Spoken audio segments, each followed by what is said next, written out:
Down the near side sideline to the 30, the 20, the 10. They're not going to get him. It's a Robert C. Byrd touchdown.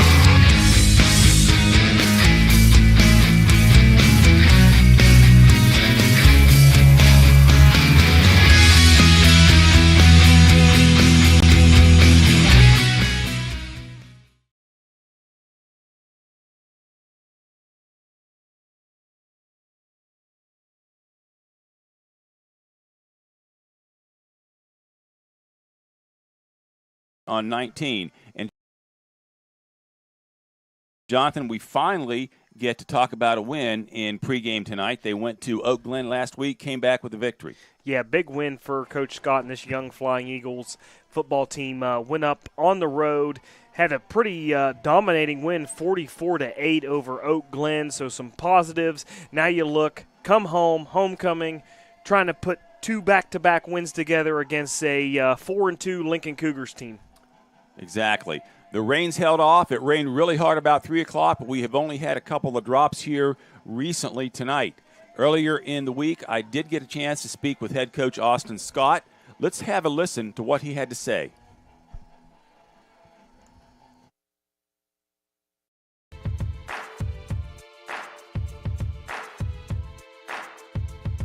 Welcome to another edition of Outside the Nest. I'm John Griffin, along with RCB head coach Austin Scott. Coach, we finally get to talk about a win, don't we? Yes, sir. Feels good. So what did you do right when you went to the Northern Panhandle to play Oak Glen? Well, I mean, I think our guys finally, showed what they're capable of. I thought everyone played probably their best game, from up front to out wide. Defensively, I thought everyone just played their best game. They came focused and, they competed, and they finally, starting to come around and just doing their assignments consistently. So a young team, it takes a couple games to get in that mode of how to prepare, how to play, what actual game action is like in the high school game. Yeah, like I said, I think they're starting to come around. They're starting to, understand what we're doing offensively, defensively. And I think they're, understanding their assignments, and they're, I think they're playing hard, as they would every week, and finally it resulted in a win. So how did you prepare for the trip? I know you left about 1:30, and that's a long bus ride. So I'm sure that's all part of coaching, is managing the players and how they prepare for a road trip game like that. Yeah, early on in the week, we were going to take a school bus, but we were thinking it's going to take us, a longer time to get out of here and get up there. And we didn't want to, try to have to rush pregame and all that. So we took a charter bus up. We stopped up there, got a bite to eat, and, let the guys relax a little bit before we can go out there and compete. So you're halfway through the season now, and you've got the homecoming game tomorrow night against Lincoln. What do you expect out of the Cougars? Well, they're a senior-led group, especially skill positions. They got a lot of seniors at receiver and at running back. So, they're going to throw it around a lot. They're going to spread us out. And so we got to be prepared defensively and ready to cover them, because they're going to throw it around. And I think offensively we just got to control the ball, just as we did last week. I thought we ran the ball very well up front, and we controlled the game, and I think that's what we got to do again.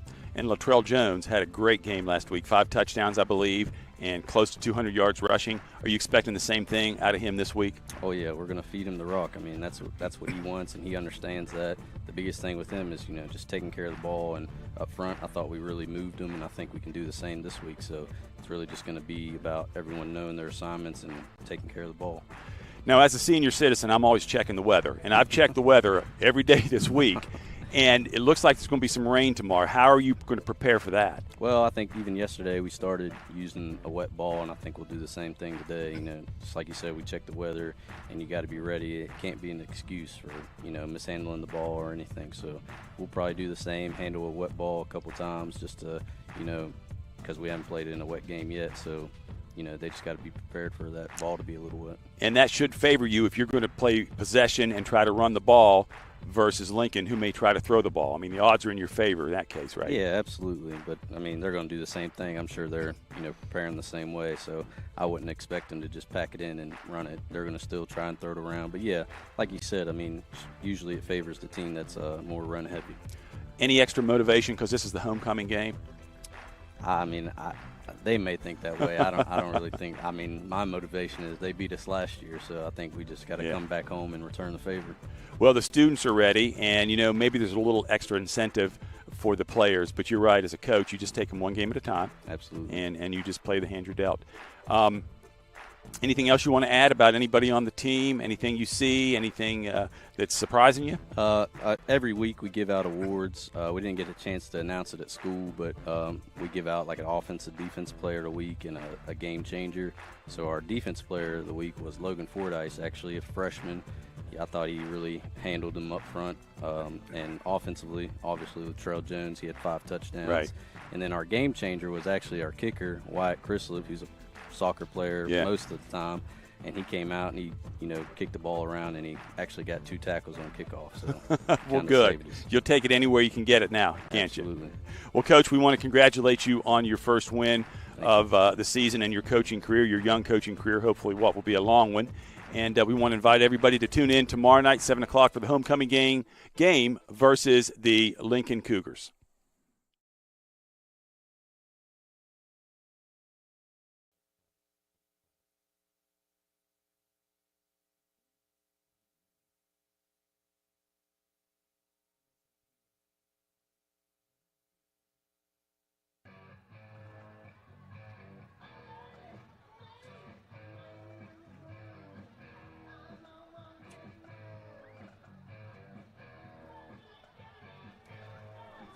Welcome back to Robert C. Byrd High School Eagle Stadium.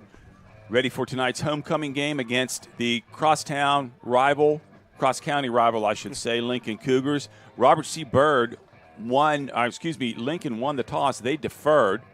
So Lincoln will get set to kick it off here to get things going. Number 4, Liam Gallagher, will do the honors for the Cougars. Back deep is Latrell Jones, that's Junior Smith with the run up on the ball. He makes it out to about the 30-yard line. So good starting field position for the Flying Eagles. Yeah, Colton Edwards there for the Cougars on the tackle. Really wanted just those trailers on kickoff team. Wanted to make sure didn't let Junior outside. Did a good job, but once again, good starting field position here for the Flying Eagles offense. Captains for tonight's game for the Flying Eagles, number 5, Ryland Rock, and number 55, Logan Frum. For the Lincoln Cougars, number 1, Gerald Peraldo, number 11, David Burdett, number 20, Maddox Perrine, and number 62, Dylan Shaw. Here's the first play of the game, and that is Latrell Jones spinning around off the right side for a nice little gain on first down. Yeah, good job there. Nice hole. Good job by the offensive line up front, really controlling that line of scrimmage on the first play, and Latrell Jones doing a good job of getting downhill. Yeah. It's eventually stopped there by Burnett and Rice for the Cougars defense. So the haze in the background you see is the smoke from the fireworks that's clearing. It's not the fog rolling in. Second down, 5 to go. Here's another handoff to the right side to Jones, and he's going to get up to, that was Jones. Get up to about the 45-yard line of the Cougars. So 2 nice run plays in a row. Yeah, really good job there by Jones of really using his blockers and setting his blockers up. Saw the receiver there, had a good block, cut up inside, and then bounce it outside to help his receiver out. So a really good job here early by Latrell Jones of helping his blockers out. That'll move the sticks, give RCB a set of new downs. Here's a handoff right up the middle. Nothing doing there. Maybe a yard or 2.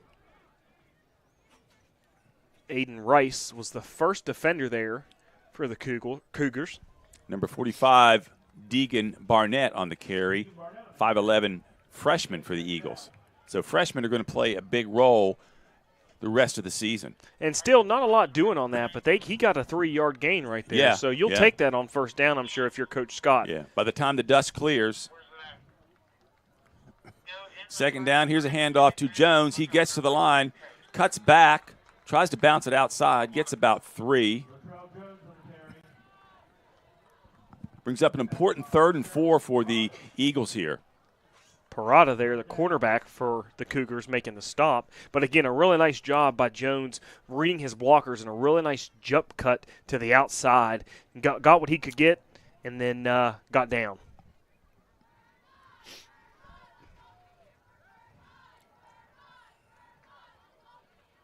I formation for the Eagles. Junior Smith under center. Here's a handoff. That's going to be Jones again. Nothing doing, and he's going to run out of bounds short of the first down marker, it looks like. It's going to bring up a 4th and 1.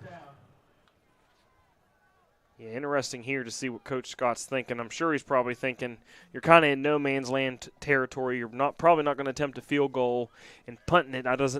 Don't really know if it does you justice. So we'll see if they can pick it. Looks like it's going to be. So you're making the case to go for it. Yeah, it looks which like I would. Yeah, looks like it's going to be yeah, about a yard and a half, maybe a long yard and a half. and it's going to be a quarterback keeper, tush push as we like to call it, or they like to call it, and he does pick up the first down. Junior Smith gets the first down for the Eagles. I talked to Junior at school the other day. Did not know what his first name was. He said, it's Christopher.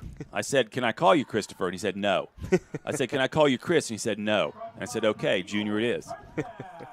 Nice young man.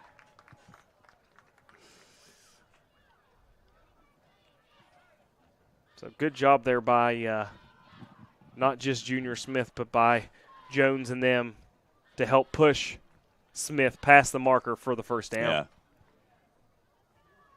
That play's made famous by the Philadelphia Eagles Yes. and Jalen Hurts. He had the help of fullback Eddie Menameki to maybe push him forward. Here's the Fighting Eagles hitting the hole. 44. 45, Deegan Barnett on the carry. Check that. Yeah, really tough runner right there for the Flying Eagles. And good yardage there, again, on first down. And if you're the Flying Eagles offense, that's what you want to do. You don't want to be in 2nd and long, 3rd and long. You can get good yardage on first down and set up easy, short 2nd and 3rd down, and you want to stay ahead of the sticks. Right. Here's a 2nd and 3. Handoff right up the middle to Menameki, I believe. Looks like he's going to pick up the first down, yes. Going to be close, yeah, but looks like he's right at that. It looked like the far official looked like he signaled a first down, but now it looks like he might be. It is a first down. So Robert C. Byrd winning at the line of scrimmage so far tonight in this drive. Yeah, really good job up front by that offensive line of getting movement and getting guys pushed back to the linebacker position, and then those other offensive linemen getting off and making contact with those linebackers to make it really tough for the Cougars defense to bring the runner down. So Byrd sticking with this I formation once again. Man in motion. That's Rylan Rock. Here's the pitch to Jones. He's going to get stuffed right beyond the line of scrimmage. Maybe 1-2 yards there. Nathan Swiger was there for the Cougars, the senior. 6 foot, 170-pound linebacker with a stop.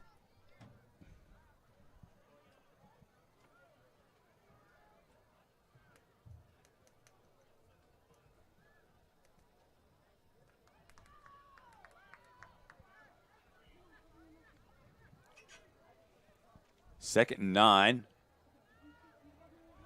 Here's Junior Smith with a fake handoff, keeping it, rolling around the right side. Picks up 2 or 3.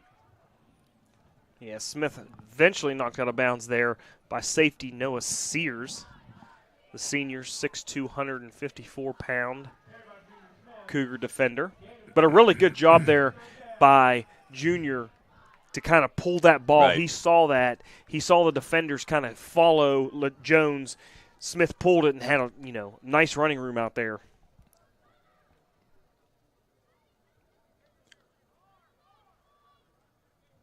So the refs say it's going to be 4th down, or I should say 3rd down and 4 to go.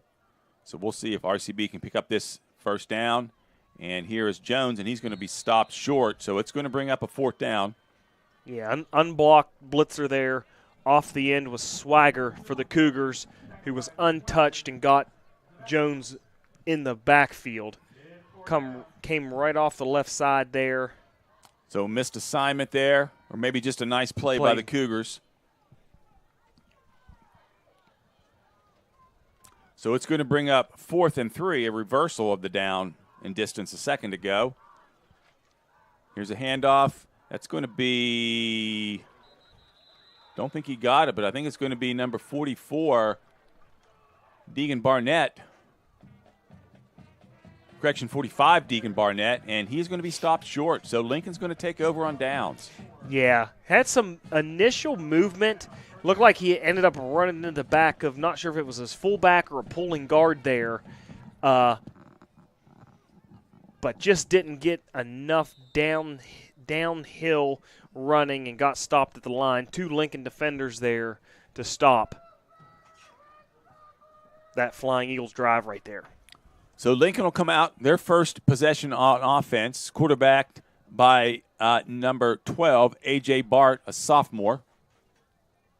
And Lincoln does like to pass the ball. Here's a deep ball, man wide open, and the pass is caught right about the 40-yard line by number 20, Maddox Perrine. So a missed assignment there in coverage somewhere. Yeah, and I was just getting ready to say that was a good job by the Flying Eagles offense on that first drive of eating up some clock and moving the sticks, because we know Lincoln, they want to come, they want to run a lot of plays, they want to play fast and like to throw the ball. Yeah. So if you can keep Lincoln's offense off the field, that's a game plan to getting a victory here. Here's a handoff to number 11 for Lincoln. That is David Burdett. And he cuts it back. Missed tackles galore. He's going to be dropped right around the 50-yard line, just inside Eagle territory.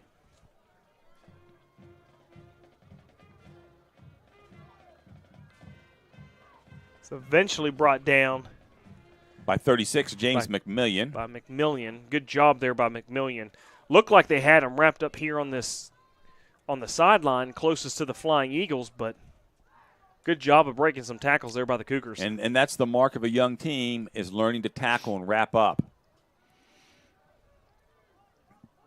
Ball's resting at the 48, 1st and 10 for the Cougs. Here's a handoff. Delay, and the quarterback's going to be sacked. Not sure if that was a broken play or what.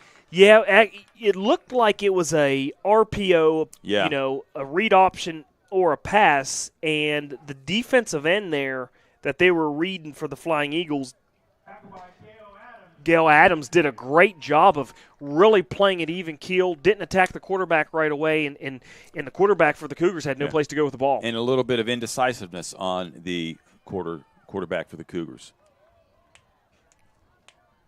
So it's going to be 2nd and 13, a loss of 3.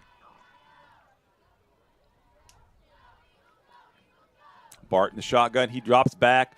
Pressure by the Eagles. He's going to get the ball away, and it's going to be caught inbounds right about the 32-yard line. That was number 2 on the catch, Braden Edgell for the Cougars. Yeah, not sure if it was a missed assignment, but Bart had 2 guys there on that far sideline. Yes. Could have hit either one of them. So Robert C. Bird's going to have to do some work in the defensive secondary here to halt this passing game by the Cougars. 1st and 10 for the Cougars. There's a fake handoff. Little pass out to number 24, Nathan Swagger. He'll pick up about 3 yards.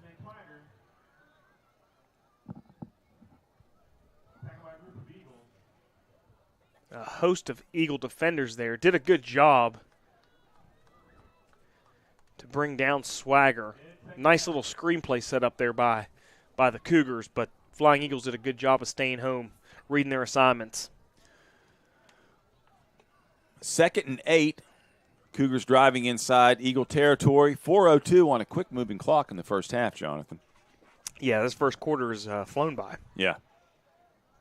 Here's that read option again. Perrine does get the handoff, this time to number 11, David Burdett, but he goes nowhere. Yeah, again, that was that same play that we saw earlier, that RPO where Bart just kind of holds it there to see what the defense is going to do, and that time hands it off, and a host of Eagles waiting for Burdett there. So 3rd and 8, and you would figure if the Cougars don't pick this up, they'll be inclined to go for it on 4th down also. Bart in the shotgun. He's looking to pass. Slight pressure by the Eagles. Here's a pass deep in the end zone. It's going to be caught for a touchdown.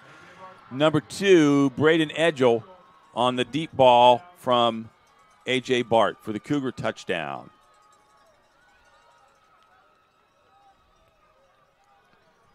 Like about a 32-yard TD pass.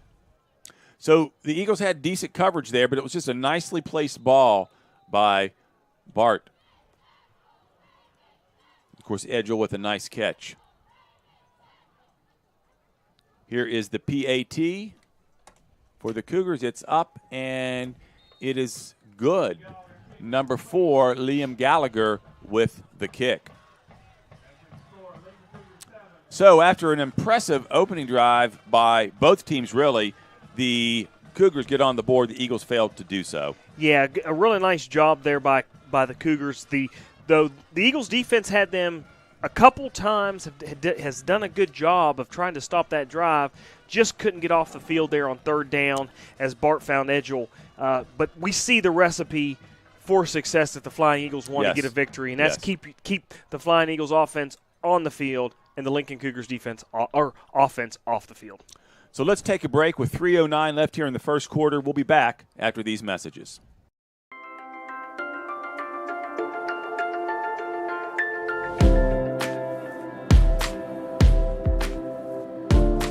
Sports has taught me how to handle hard situations and how to handle pressure. The idea of being part of a team, having to work with people, that happens in everyday life. Organization becomes important. Plus, it's kind of exciting now, trying to help the younger kids.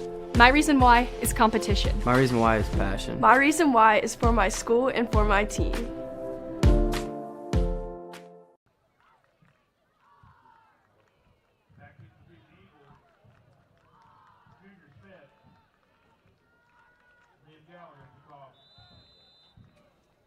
Welcome back to Robert C. Byrd High School. Here is the Lincoln kickoff. It's a pooch kick, and it's going to be corralled at about the 30-yard line.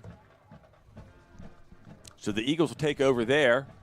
Decent position, decent field position. Yeah, another good starting field position for the Flying Eagles. Yes. And again, going back to that early drive there, the Eagles had something going. Right. They just couldn't punch it in. So let's see if they can finish this drive and come away with a couple points. Homecoming night here at Robert C. Byrd High School. Festivities all week long for the students. Students have shown up strong tonight. There's a good student section here tonight, ready to go, waiting for the queen to be crowned at halftime. I want to thank our producer, David Oliverio, doing a staunch job as usual tonight, handling the video, the replay, the sound, you name it.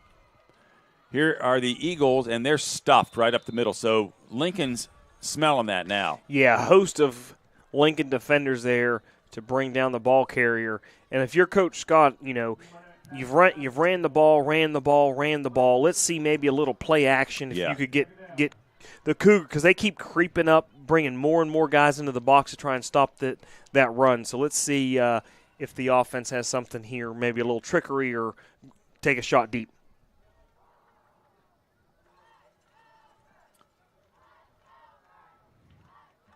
They're going to say there was no loss or gain. I think that's a generous spot, but we'll take it. 2nd and 10. Ball still resting at the 30-yard line. Junior Smith under center, man in motion. That's Rock. Here's a handoff to Jones off the left side, and he's going to pick up maybe 2 or 3 yards. Lincoln comes out of there with the ball, but I think they're going to say that the ball was down. Yeah, it looked like he was down after the ball came out, or if it was taken from him.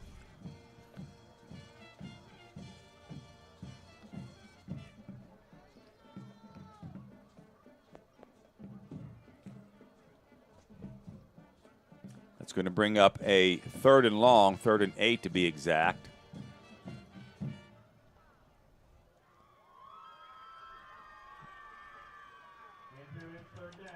closer to probably a 3rd and 9.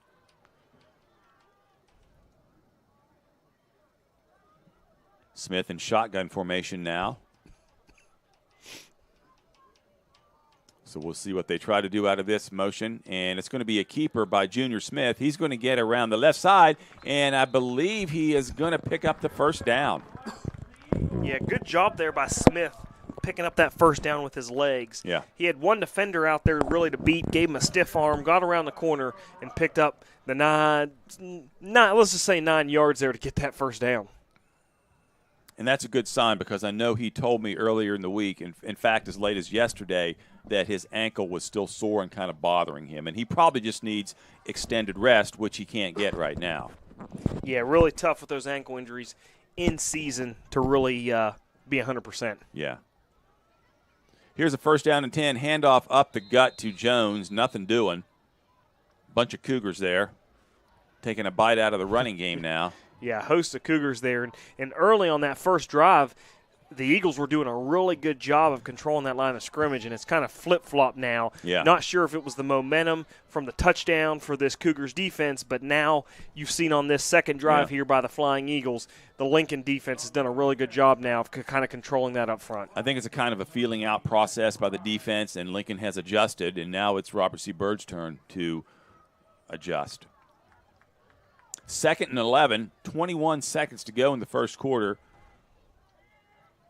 Snap back to Smith. He's going to roll to the right, looking to pass. He's got a man, and it's going to be incomplete. Intended for Rylan Rock. Had good coverage there. Number 11, David Burdett for the Cougars.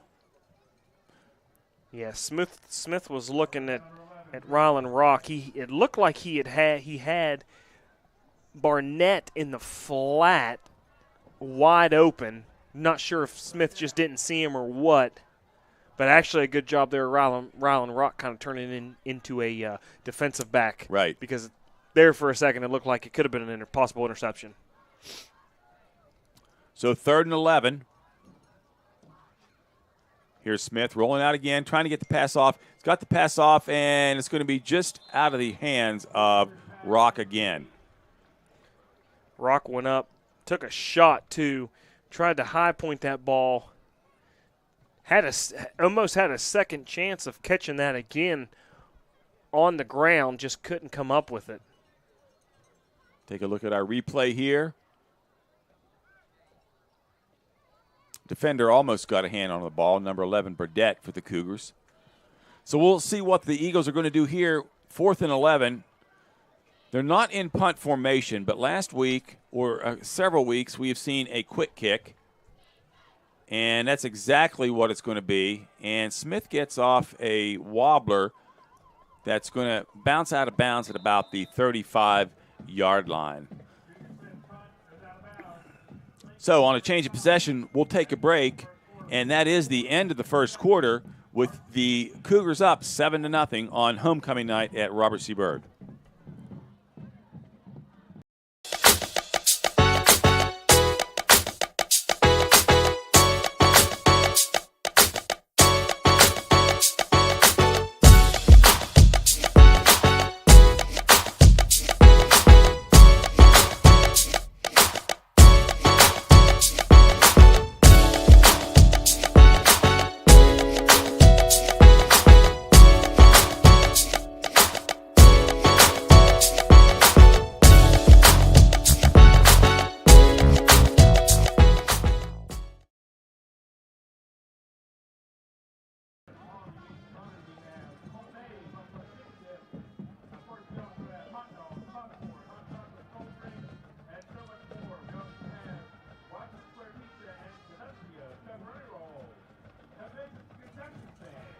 Welcome back to Robert C. Byrd High School. Start of the second quarter. Flying Eagles down 7-0. Want to thank the Caboose Restaurant, Dining and Drinks for their pregame meal today. I know it's my favorite restaurant. Always. And I was not paid to say that. I mean, I'm telling the truth. Here's Lincoln, and we got a flag down. Going to be a false start. Yes. Up front for the Cougars. And that's So that'll help the Eagles. Yeah, and I'll take that. First first quarter in the books, and that's our first penalty of the ball game That's early, good. early in the Yes. second. So Yeah. it's been a clean game both sides. Yeah, so that was about a 25-minute quarter, which is good news.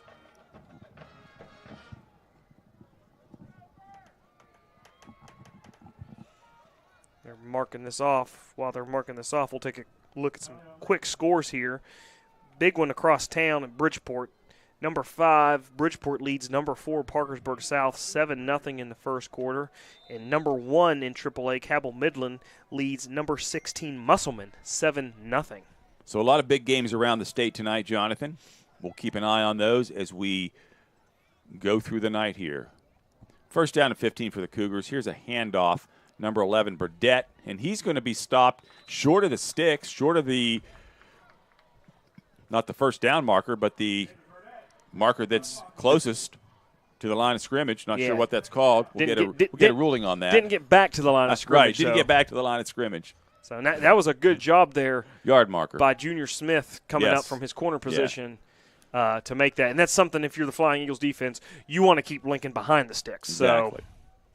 So Burdett in the shotgun. Now he moves up under center.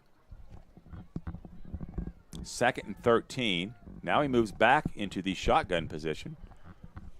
Eye back. Here's a snap, and it's going to be another handoff.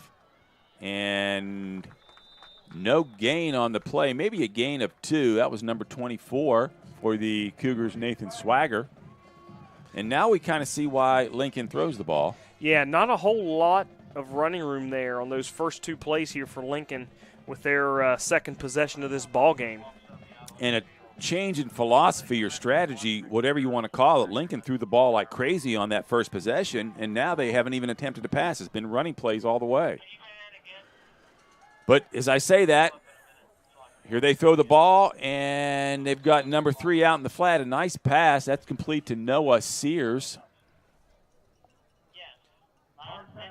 Javon Freeman was there, and that's going to be close. We'll see if he looked like he Gonna be got right at the spot. looked like he got the first down, but it looks like he's going to be They're going to call it 4th down. That ball's not. He needed to get across the 45, and the ball's just touching the 45. So I'm sure as we speak, Lincoln's going to go for it here, but they're not in tight. They're in spread. 3 receivers. Now they're close. Yeah, now they move up under center, and he's going to have the first down.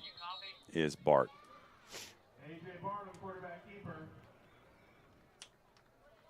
So Lincoln moves the sticks.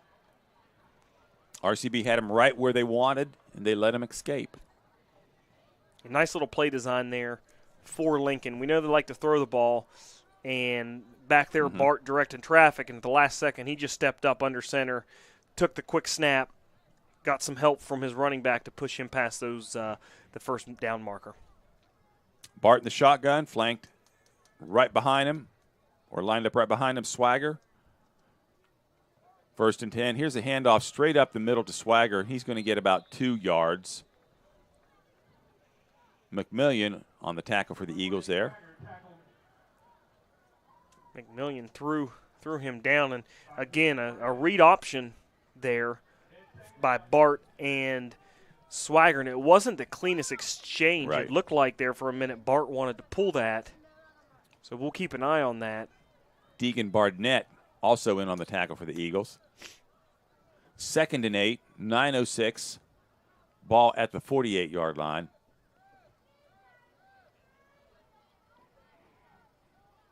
Bart in the shotgun. Now he sends a man in motion, and it's going to be Swagger.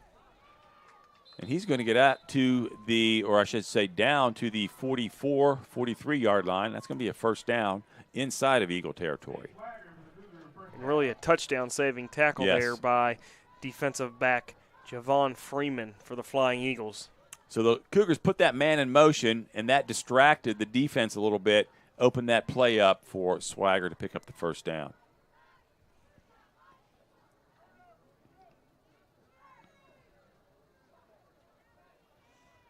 And we've noticed, that first possession, Lincoln was going really, really fast. They've kind of slowed it down. I was just thinking that. They've slowed it down a little bit here with their second possession. Here's a pass in the flat to number 20 for the Cougars, Maddox Perrine. Gain of about 3. Yeah, not a whole lot doing there. Another No. good job there by Junior Smith reading that out, Yeah. fighting off the blocker and making the sure-handed tackle. So everything suggests that everything that you look at suggests that Lincoln should be going quick, but they're not. They're taking their time. They're getting the play call in. They're not huddling, but they're in no hurry to get the play snapped. Yeah, and they give Bart, again, he's a senior, but they give him a lot of leeway there back there, kind of directing that offense, making checks at the line. So the Cougars have a lot of faith there in Bart. Yeah. Here's Bart again, pass behind or right at the line of scrimmage, and there's going to be no gain on the play. You said Bart was a senior. He's listed on our roster as a sophomore, though. Oh, yeah, I'm sorry. Yeah. He is a sophomore. I'm Yes. sorry. So that's even more impressive. Yeah, right, yeah.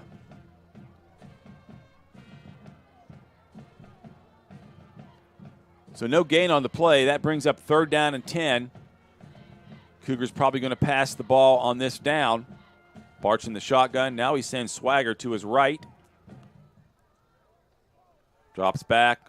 Looking to pass. Pressure by the Eagles up the middle. Gets the ball off in the flat, and the Cougars are not going to pick up the first down. That was David Burdett collecting the pass. Yeah, Good coverage downfield. Yeah, good coverage downfield by the Flying Eagles. There was really nowhere for Bart to go with the ball. Finally got the ball out, and it looked like there was a lot of running room there for Burdett for the Cougars, but a good job in that Flying Eagles defense of tracking down the pass play and making a sure-handed tackle. So here's a 4th and 1. We'll see if Bart goes under center. No, he's going to stay back, and here's a pass out in the flat to Burdett, and he's going to be, they had him, and now they let him go. They had him behind the line of scrimmage. And Junior Smith has done an unbelievable job in this entire drive, this second possession here by the Cougars, of coming up and really making a sure-handed play on those little quick outs and behind the line of scrimmage passes. And that time he read it perfect, just couldn't get enough of the running back there to bring him down. 3 or 4 missed tackles on that play for the Eagles, and I'm sure Coach Scott will point that out in film session. And here's a wide receiver down the field. Ball's caught at about the 5-yard line, and it's going to be a Cougar touchdown. Maddox Perrine on the receiving end, number 20 for the Cougars.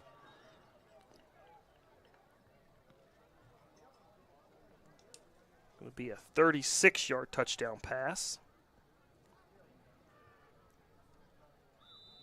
So the Eagles so close on that possession.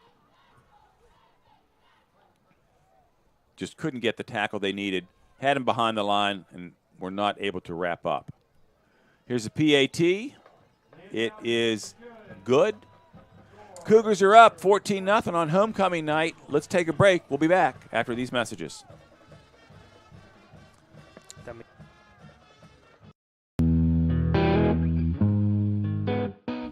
From country to Christian, rock and roll to blues and soul, the Robinson Grand Performing Arts Center in the heart of downtown Clarksburg is your destination for spectacular live events and memory-making experiences. Visit therobinsongrand.com to find the next show you're coming to see.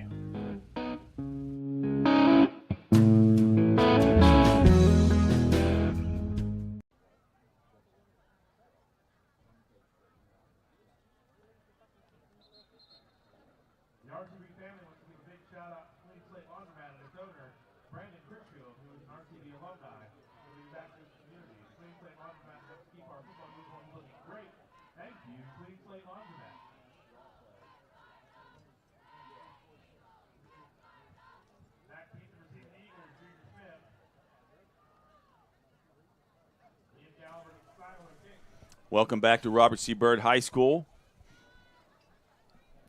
Cougars just scored to open up midway through the third quarter. 5:40 on the clock. game moving very quickly for a high school football game, but the ball's been on the ground most of the time. Yeah, not a lot of stoppage and been a pretty clean game so far. And if it's been through the air with the Cougars, they've been complete passes, not incomplete passes. Cougars kick off, and the Eagles are going to field the ball right about the 25. Well, it's going to be the 30-yard line. So they've had good starting field possession all night, Jonathan. Yeah, so this is going to be the third time for the Flying Eagles possession that they've started at the 30 or better. So let's see if they can again, they've had some good drives. They haven't really shot themselves in the foot, so let's see if they can put a drive here together and put one in the end zone before halftime. And they're either going to have to outman the Cougars or they're going to have to get a little bit more diverse on offense. Here's a man in motion, Smith under center.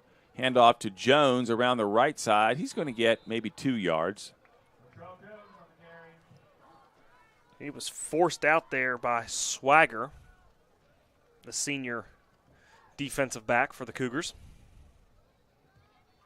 Want to welcome in all our alumni and friends that are watching and listening around the area, around the region. Have a few alumni that have come back tonight, as it is homecoming. 2nd and 8, 5:34. That had stopped the clock as Jones was forced out of bounds. Smith's under center. He's going to keep the ball, and he's going nowhere on a blitz up the middle by number 4 for the Cougars, Liam Gallagher. Nice penetration there. Yeah, some really big penetration there for the Cougars defense up front, and just nowhere for Junior Smith to go. And I believe the official stopped the play before he was even tackled, called the play dead as his forward progress was stopped. Yeah, so it was only about a 2-yard loss. Yeah. So, but again, if you're the Flying Eagles, you don't want to be You don't want to be 3rd and 12. That's what it is. We'll see what they can do. Smith in the shotgun now, and you would think they're going to have to throw the ball, but they're going to talk about it. Coach Smith calls timeout. Let's take a short break, and we'll be back.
Welcome back to the RCBSN Sports Network, or RCBSN, the place where Eagles fly.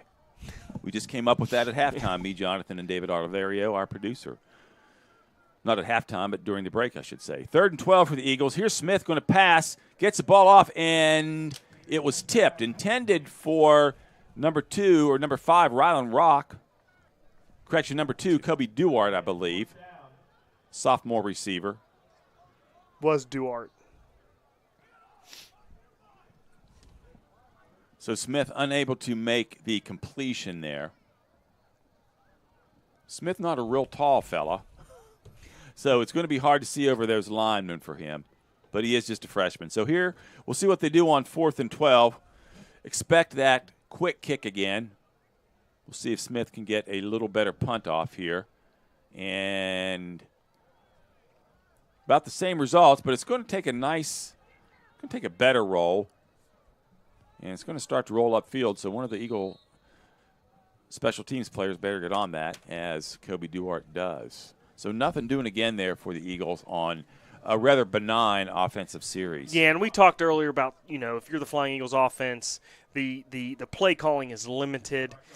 You're really a run-heavy team. So when you get behind the sticks in a 3rd and 12, there's not a lot of options to dig out of that So you're just trying to, get that ball away, punt the ball, and hopefully have your defense make a stand. Yeah, especially for this team, it's hard to get big chunk plays. So the Cougars will take over at the 41-yard line, 1st and 10. Here's Bart back to pass. Can't find a guy. Now he's going to be sacked. Gets rid of the ball. Not sure if that's a legal play, but there's no flag.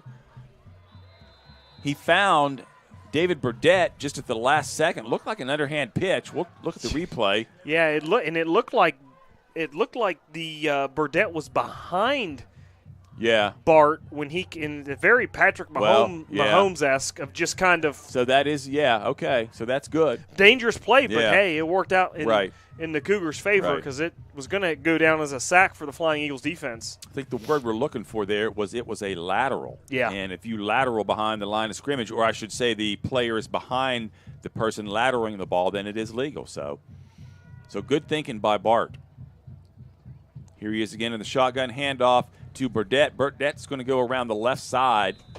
Gain of about 7. A host of defenders there for the Flying Eagles.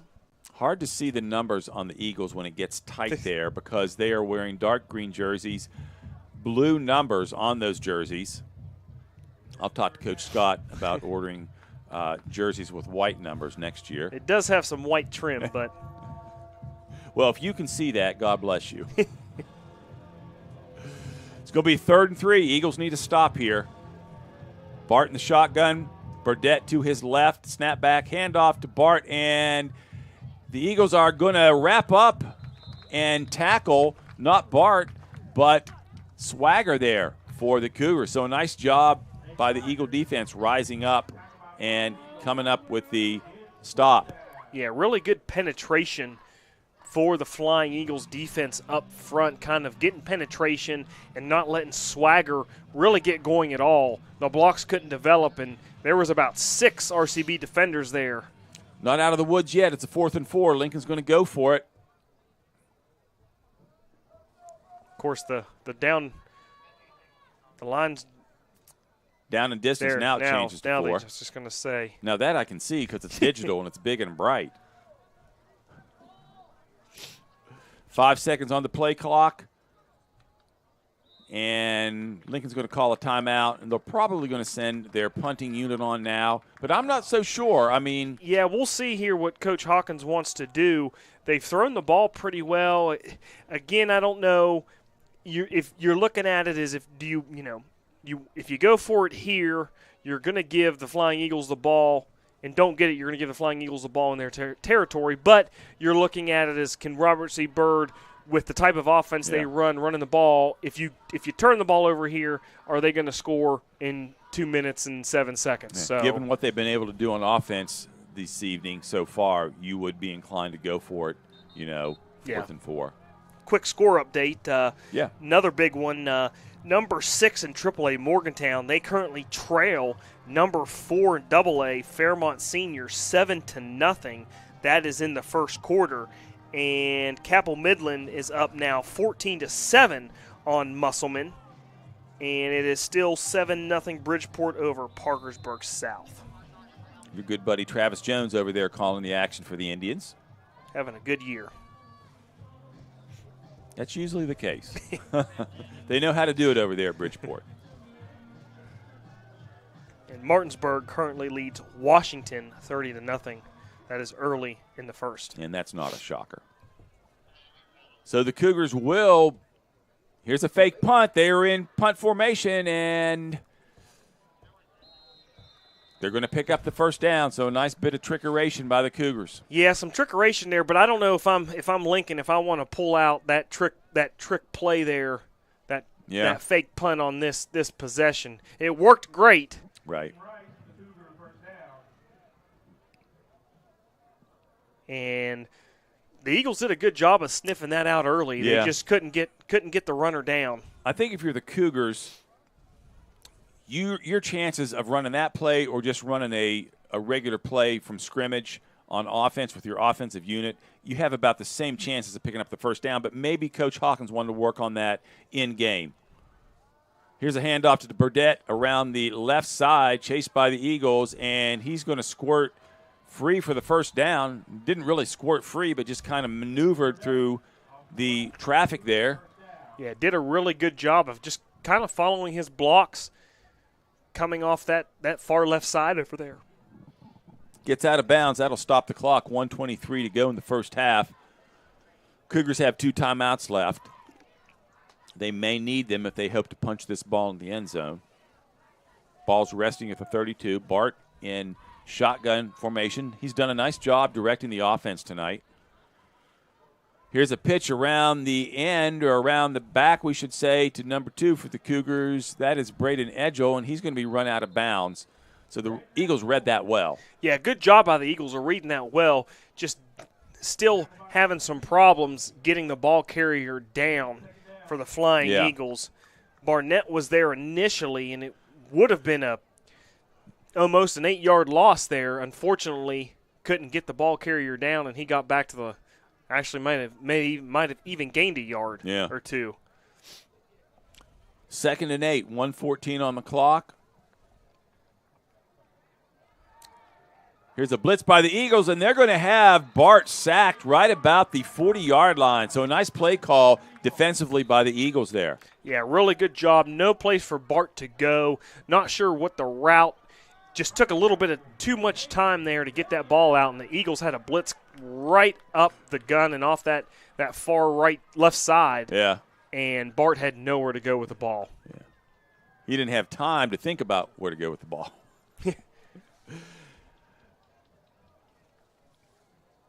So we got a timeout here. Not sure who took the timeout because the scoreboard says something different now. We believe the Cougars took the timeout. Yeah, I'm pretty sure I saw Coach Hawkins take the timeout. We'll keep it right here during the timeout. Robert C. Byrd Band across the way getting ready to perform at halftime. It'll be a short performance by them at all, if any at all, because we do have homecoming festivities tonight. And we will keep the camera here on the field and let you watch the homecoming festivities at Robert C. Byrd High School.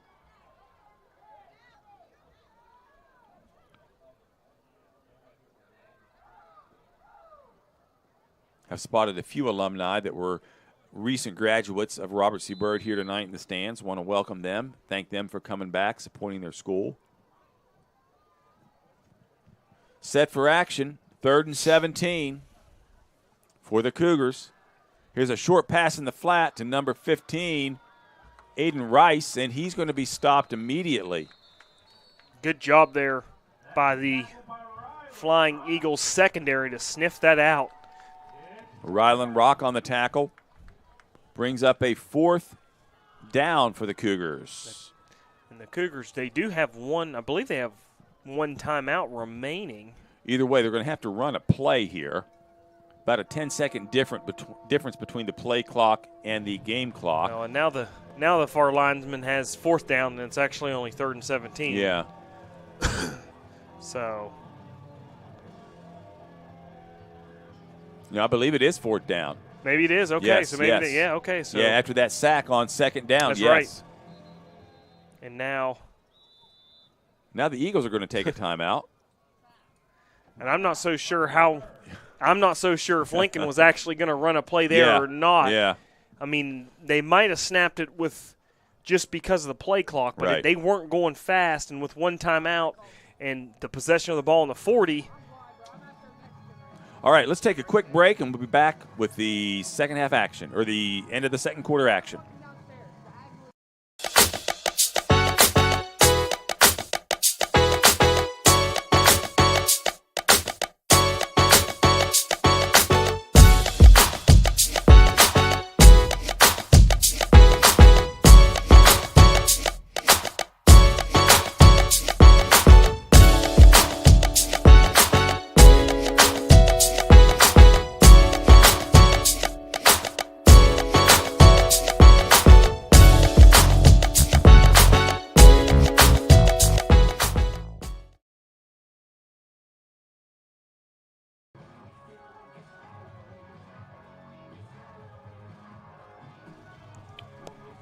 back at Robert C. Byrd High School, Eagle Stadium. 4th and 18 for the Cougars. 12.9 seconds on the play clock.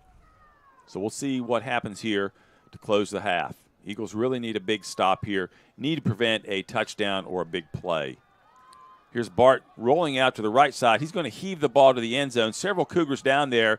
It's broken up by the Eagles, almost bounces into the hands of the Cougar receivers, but falls harmlessly to the ground with 4 seconds left. That Hail Mary was close. And as a defensive back, bat the ball down. Bat it down. So the Eagles dodge a bullet, and hopefully they can go in at halftime, regroup, maybe get some diversity on offense, come out here in the second half and put together a little bit of a comeback. As we were saying, we will keep the camera here on the field at halftime so you can watch and enjoy the halftime festivities at homecoming. Going to be crowning the homecoming queen for 2023 at halftime. Here's a handoff straight up the gut to, looks like, Burdett. Correction, Deegan Barnett, I should say, for the Eagles. And that's going to run out the clock. Your Eagles down by a score of 14-0 on homecoming night to the Cougars. We'll take a break and be back after these messages. Harrison County Schools has a long-standing tradition of providing outstanding educational opportunities for its students. Comprised of 24 schools, our district serves the needs of pre-K through 12th grade students throughout Harrison County. Providing a safe, supportive learning environment for all, we offer a well-planned, comprehensive curriculum designed to meet the needs of every student at every grade level. The elementary curriculum emphasizes core subjects augmented by music, art, health, integrated technology offerings, and physical education. Middle school students are introduced to programs, career counseling, and coursework that will help them make the transition to high school. Our high schools offer a broad and challenging curriculum to meet diversified needs and prepare our students for future careers or post-secondary education. Advanced placement honors, as well as dual credit partnerships, are available through local universities. Healthy Grand Families is a free initiative to provide information and resources to grandparents who are raising grandchildren. Healthy Grand Families is a partnership with Harrison County Schools, Family Services of Harrison County, and United Way. Harrison County Schools, where all are leaders and all are learners.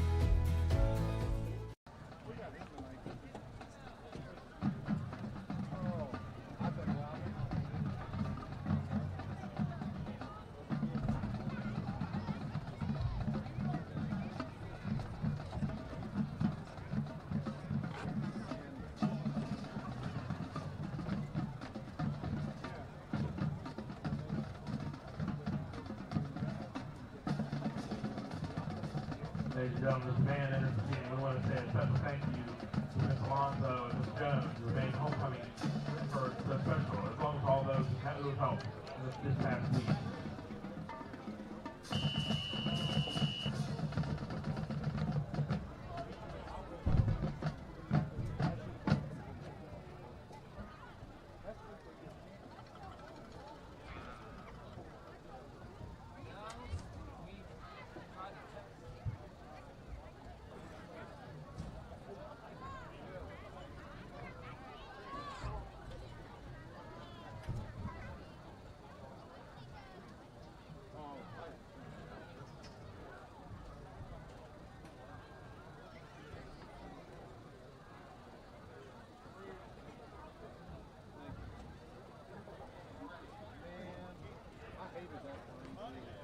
All right, ladies and gentlemen, the special time of the school calendar, it's homecoming at Robert C. Byrd. And so, continuing as the band plays, we'd like to meet the court for Robert C. Byrd High School's homecoming in 2023. First up this evening, we have freshman princess, Miss Myra Cole Moore. Myra is the daughter of Miss Myra Moore and Mr. Richard Dunham. Myra grows playing basketball and softball. She is a member of the AAU basketball team and the Motown Hawkstars competitive travel softball team. In her spare time, Myra enjoys weight training and physical fitness. Myra is being escorted this evening by her mother, Miss Tyra Moore. And now the freshman princess, Samara Cole Moore. Next up this evening, we have sophomore princess, Miss Ava Pizzini. Ava is the daughter of Mr. and Mrs. Matt and Andrea Pizzini. Ava enjoys volleyball, boating, and shopping. She's played volleyball for 6 years and played her freshman year here at Robert C. Byrd. In her spare time, she enjoys spending time with her family and her 3 dogs. Ava is being escorted this evening by her father, Mr. Matt Pizzini. Sophomore princess, Miss Ava Pizzini. Next up this evening, we have sophomore princess, Miss Julia Faith Harrell. Julia is the daughter of Mr. and Mrs. Sam and Kristen Harrell. Julia has been a member of the Marquis Eagles volleyball team since her freshman year. She is also a member of the Mountain State Shore Volleyball Travel Club. Julia is being escorted this evening by her father, Mr. Sam Harrell. Sophomore princess, Miss Julia Faith Harrell.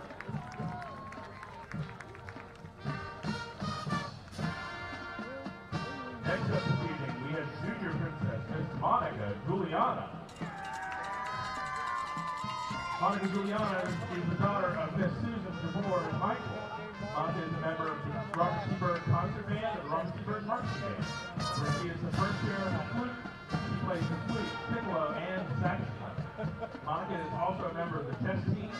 She is an honor student taking AP and WVU classes here at Robert C. Byrd. In her free time, Monica enjoys reading, writing, and academics. Monica is being escorted by her mother, Miss Susan DeVore McMichael. Ladies and gentlemen, junior princess, Miss Monica Juliana.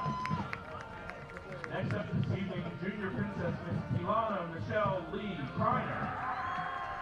Miss Ilana Michelle Lee Kreiner is the daughter of Miss Colleen Kreiner.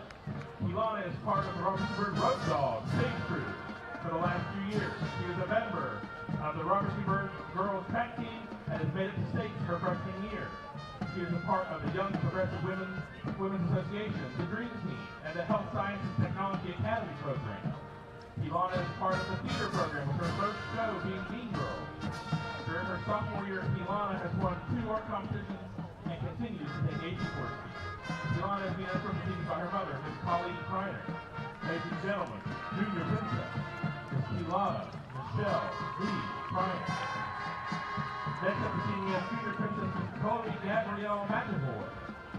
Miss Chloe McAvoy is the daughter of Miss Olivia Fry. Chloe is a member of the Robert C. Byrd Student Council. She is also a member of the Robert C. Byrd varsity softball team, where she made Big 12 or Big 10 second team last season. Chloe is an active member of the Parkburg Baptist Church, where she is a leadership member in her youth group. Today is also her 17th birthday. Chloe is being escorted by her mother, Miss Olivia Fry, junior princess, Miss Chloe Gabrielle McAvoy.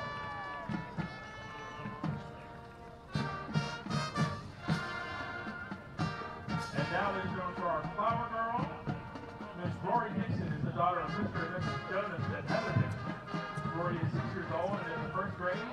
She enjoys playing outside, swinging on the grapevine, playing dress up, and spending time with her little sister, Eva. Rory's favorite sport is swimming, and she has been swimming at Milan Park for almost a year. When she grows up, she wants to be an astronaut. Our crown bearer is Mr. Xander Brownfield. Xander is the son of Mr. and Mrs. Robbie and Shauna Brownfield. Xander is in kindergarten and loves playing Uno and riding his bike. When he grows up, he wants to be a police officer and a dad. They are being escorted to our administration, Principal Mr. Steve Gibson, Assistant Principal Dr. Jamie Looker, and Assistant Principal Eric Post.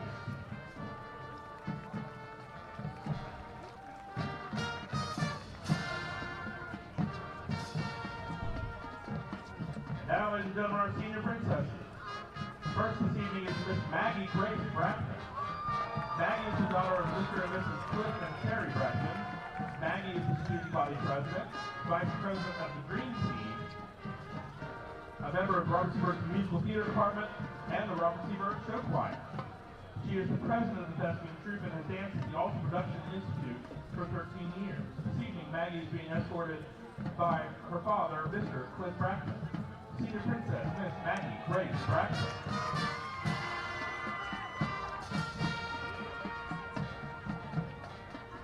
Next up this evening, senior princess, Miss Kaylin Carey. Kaylin is the the daughter of Mr. and Mrs. Sean and Molly Briscoe. Kaylin is a member of the Robert T. Byrd girls track team. She's on the Robert T. Byrd yearbook staff. In her spare time, Kaylin enjoys photography, spending time with her brother and her newborn nephew. Kaylin is being escorted this evening by Tristan Catlett. Ladies and gentlemen, Senior Princess Miss Kaylin Renee Carey.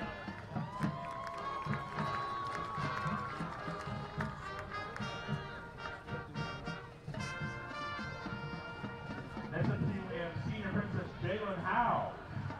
Jalen is the daughter of Mr. Justin Howe and Miss Jolyn Wilk. Jalen is an honor roll student. Jalen is very active in going to the gym, singing, art, and helping others. Jalen is being escorted by her father, Mr. Justin Howe.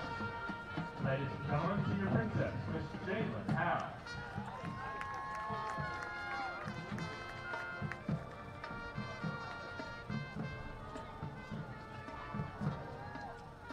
Senior Princess Miss Ava Starkey. Ava is the daughter of Mr. and Mrs. Robert and Erica Starkey. Ava is a 4-year member of the Robert T. Byrd girls soccer team and a 2-year member of the girls tennis team. She is a member of the Robert T. Byrd Student Council, Dream Team, and National Honor Society. Ava is a member of the Robert T. Byrd Young Progressive Women's Association and has been for the past 5 years, where she is involved in various activities in the community. Ava is being escorted by her father, Mr. Robert Starkey. Ladies and gentlemen, Senior Princess Miss Ava Starkey.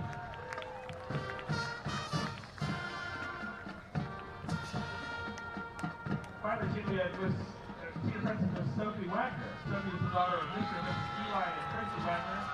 Sophie is the senior class president and a National Honor Society treasurer, a Dream Team publicist, and a member of the Sesame Group at Robert T. Byrd High School. She is the wrestling team manager and a member of the tennis team as well. Sophie is a founding board member of the Young Progressive Women's Association, where she's involved in various activities in the community. Sophie is being escorted to teams by her father, Mr. Eli Wagner. Ladies and gentlemen, Senior Princess Miss Sophia Wagner.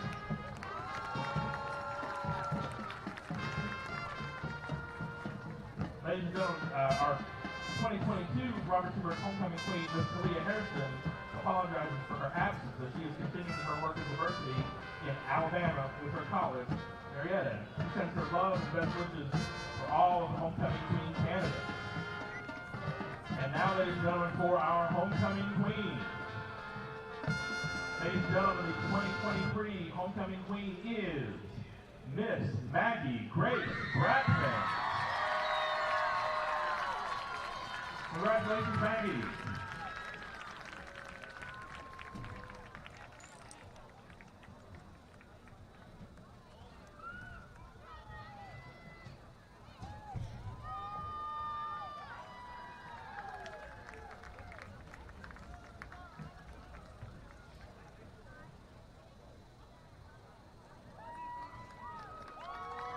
Here again for all these wonderful ladies.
County Schools has a long-standing tradition of providing outstanding educational opportunities for its students.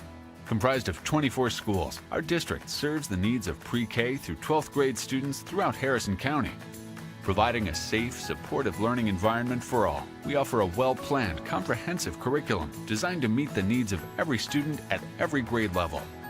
The elementary curriculum emphasizes core subjects augmented by music, art, health, integrated technology offerings, and physical education.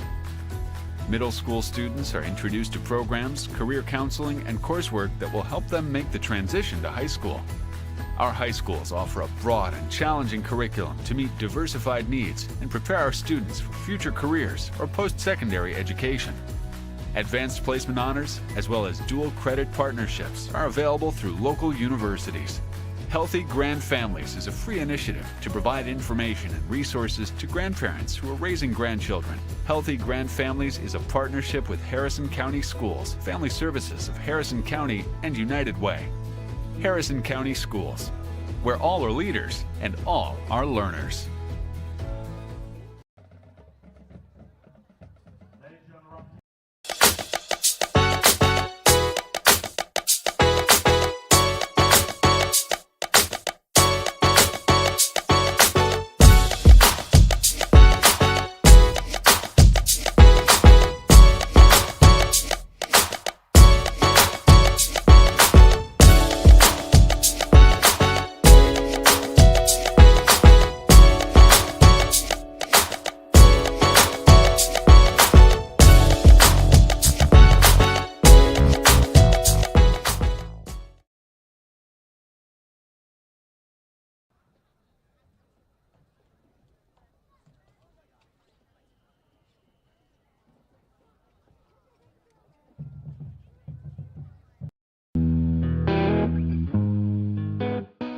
From country to Christian, rock and roll to blues and soul, the Robinson Graham Performing Arts Center in the heart of downtown Clarksburg is your destination for spectacular live events and memory-making experiences. Visit therobinsongrand.com to find the next show you're coming to see.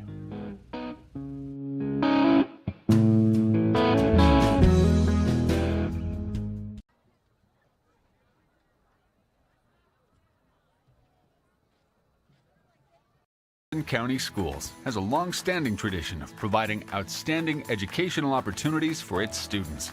Comprised of 24 schools, our district serves the needs of pre-K through 12th grade students throughout Harrison County. Providing a safe, supportive learning environment for all, we offer a well-planned, comprehensive curriculum designed to meet the needs of every student at every grade level. The elementary curriculum emphasizes core subjects augmented by music, art, health, integrated technology offerings, and physical education. Middle school students are introduced to programs, career counseling, and coursework that will help them make the transition to high school. Our high schools offer a broad and challenging curriculum to meet diversified needs and prepare our students for future careers or post-secondary education. Advanced placement honors, as well as dual credit partnerships, are available through local universities. Healthy Grand Families is a free initiative to provide information and resources to grandparents who are raising grandchildren. Healthy Grand Families is a partnership with Harrison County Schools, Family Services of Harrison County, and United Way. Harrison County Schools, where all are leaders and all are learners.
Sports has taught me how to handle hard situations and how to handle pressure. The idea of being part of a team, having to work with people, that happens in everyday life. Organization becomes important, plus it's kind of exciting now, trying to help the younger kids.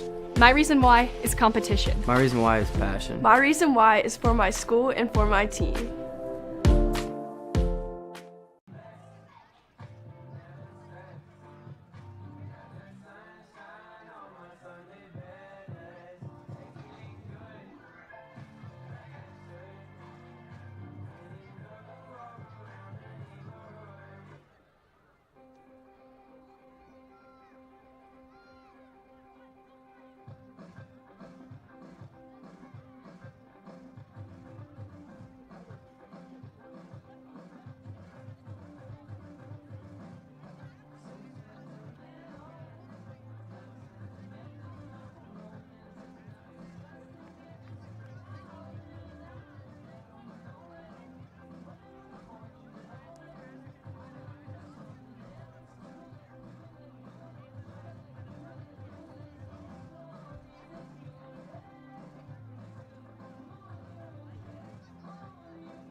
Welcome back to Robert C. Byrd High School on homecoming night.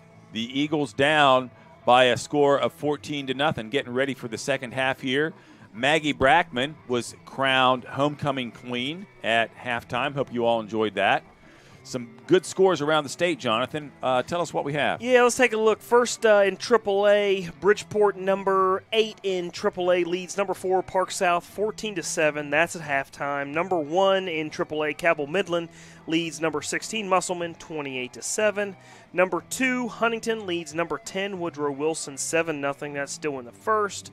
Number 3 Princeton leads number 9 Hurricane 7-0. That is also still in the first quarter.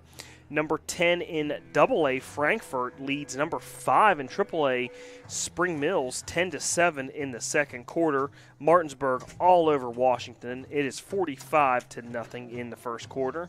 Switching over to some AA scores real quick. Number 15 in AA, Kaiser leads John Marshall 14-7.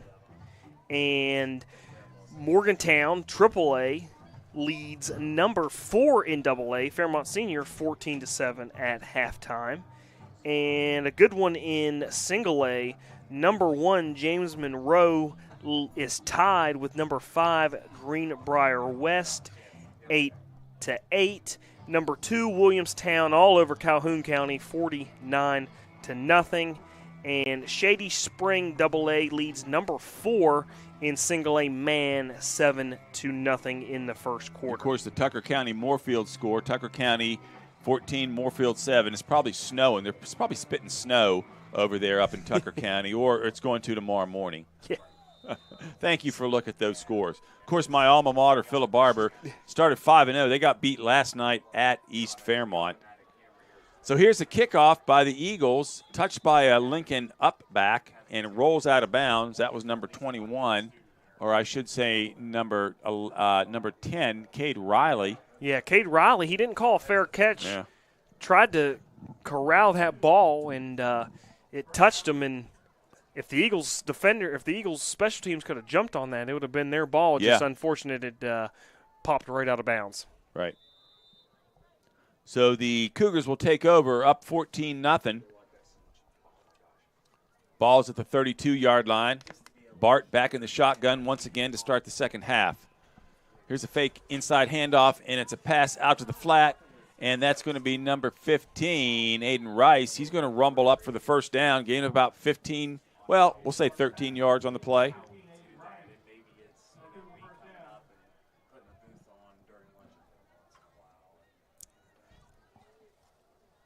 So Lincoln comes out throwing early. They're running a nice controlled passing game, a la West Coast offense that was made popular by the San Francisco 49ers in the 80s. Bart taking his time. Not much of a pass rush. Here's a deep ball across the middle to number 2 for the Cougars, Braden Edgell. A nice catch there. Yeah, and, Lincoln's done a really good job of throwing the ball. They had that one possession that me and you kind of looked at early in the game where they really tried to run the ball. But they've done a nice job of throwing the ball. Yeah. Of course, Rice getting plenty of time. And, they were not successful running the ball. So they've gone back to the passing game. But it's been a controlled passing game. And here's Edgell around the left side on what looks like a broken play, but he's going to pick up a first down on first down. That was Burdette on the carry. And it did kind of look like a broken play. He wanted to kind of run that inside the tackle, but got bounced out and did a good job. Another missed tackle there. Eagles will clean that up next year, hopefully, as they get some experience underneath their belt. But missing way too many tackles tonight's game. Here is Bart across the middle to number 3, Noah Sears, for the Cougar touchdown. First time we've heard from Sears tonight. Yeah, really quick developing play. Got Sears kind of on a streak, got behind the linebacker in front of the safety, and that was a quick strike from Bart. It's going to be a 22-yard TD pass. Number 4, Liam Gallagher, on for the Cougars to attempt the extra point. A.J. Bart also doing the holding duties. Kick is up and good. So the Cougars are up 21-0 with 10:35 to go here in the third quarter. We'll take a break and be back after these messages.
Welcome back to Robert C. Byrd High School, Eagle Field, One Eagle Way, right off of Dougie Layfield Lane. The Cougars up 21-0 here on homecoming night. And here's a run up on the kickoff by the Cougars. It's going to be fielded by, that looks to be Rylan Rock. And he's going to get up to about the 31-yard line. Good pursuit by the Cougars. Had an opening there initially, but just couldn't make anything out of it. Bryson McAtee, number 86, on the carry. My mistake. A little bit of fog now settling in to our right down in the end zone, right about the 20, 30-yard line. And again, good positive starting field position for the Flying Eagles offense. Just haven't been able to finish drives. Yeah. So here's Junior Smith in the shotgun. And it's a direct snap to Junior Smith. No, that was Rylan. They had Rylan Rock in the shotgun. That was Rylan Rock under center. Under center, okay. Yeah, Rylan Rock was under center, and a quick pitch out there to Junior. Yes. Used to seeing Junior in the shotgun, but it was indeed a pitch to Rock. So my mistake. So maybe they're trying something different now to start the second quarter. Well, if you remember, Rylan Rock started the season as a starting quarterback. So see what they do here. Same formation, Rock's under center. And Coach Scott does say that Junior Smith is the fastest kid on the team. Going to have a false start on the Flying Eagles. And with Jones being out, he hasn't played since early in the second quarter. Scott may be forced to go to a different game plan.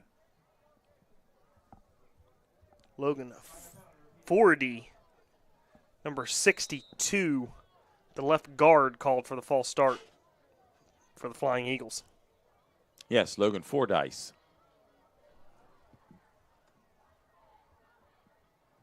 So it's a 2nd and 12, 9:35 to go, third quarter.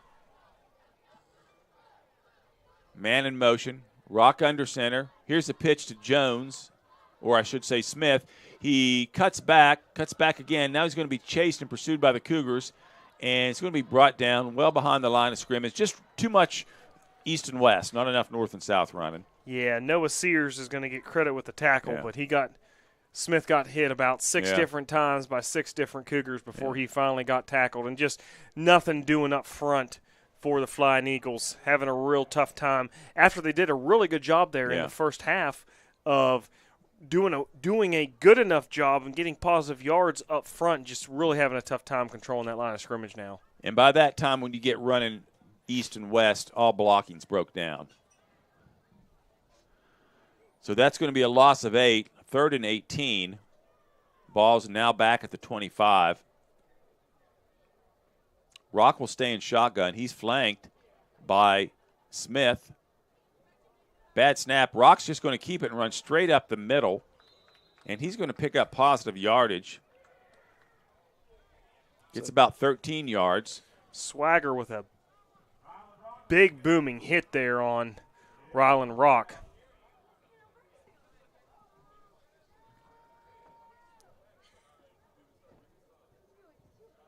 So Coach Scott trying to work with what he has, and that may be the problem. He just doesn't have enough experience at different positions right now to be that diverse.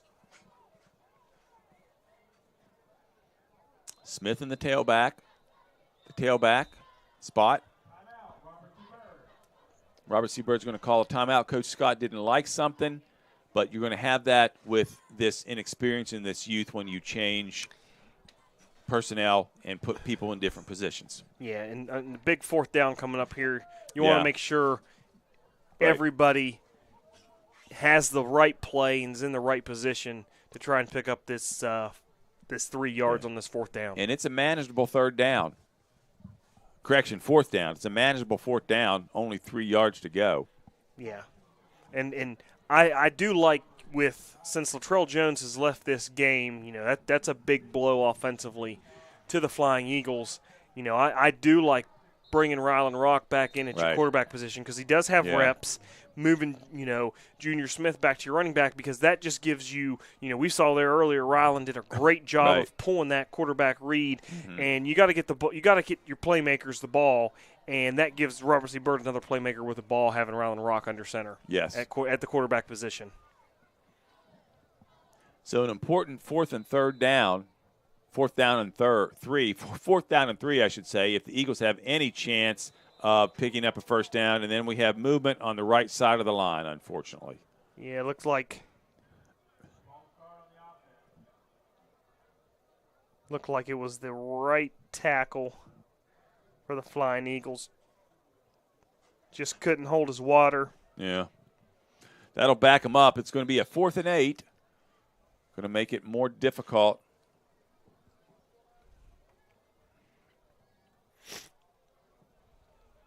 Increasing the degree of difficulty, not what coaches like. So here's Smith in the shotgun. He's going to pooch kick, and he almost has that blocked. It might have even been tipped. Not really sure. We'll check the replay. But it's going to roll down to about the 35-yard line of the Cougars.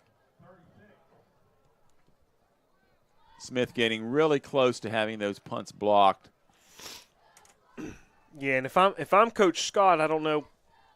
Yeah. But initially, after that penalty, Lincoln was kind of, they were anticipating that pooch punt, and they had a guy back there deep.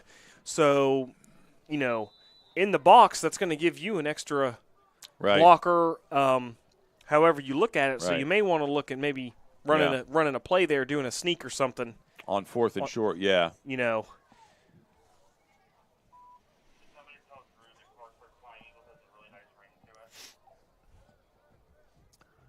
So Lincoln takes over, first down at the 35-yard line. They're going to keep the ball on the ground this time. It's going to be Burdett around the left side. Nothing doing. Drop for a short loss. Freeman there. He was the first tackler there for the Flying Eagles defense. Coming up from his safety position. Did a good job. And Lincoln's going to take their good old time now. I think so. I think you're right. Clock's going to tick under 7 minutes in the third quarter by the time they get this ball snapped. Play clock also running down. Here's a snap back to Bart. It's going to hand off to Burdett. He's going to roll around the right side, just kind of making his way upfield. And he's going to get right to the 49-yard line about. That'll move the chains. Eventually brought down by a host of Flying Eagle defenders, and I think every Eagle defender might have hit him at least once on that run. They all got a touch that play.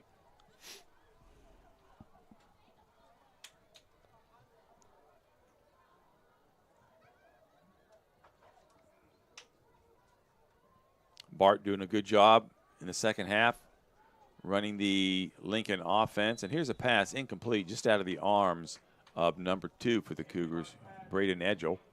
Good pass coverage there by the Flying Eagle secondary. Yeah, Junior Smith was right there, wasn't fooled on anything, did a really good job, made a break on the ball, and was a catchable ball.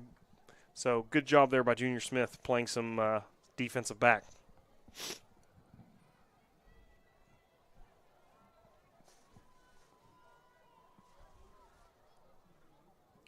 Second and 10. Ball's at the 47-yard line.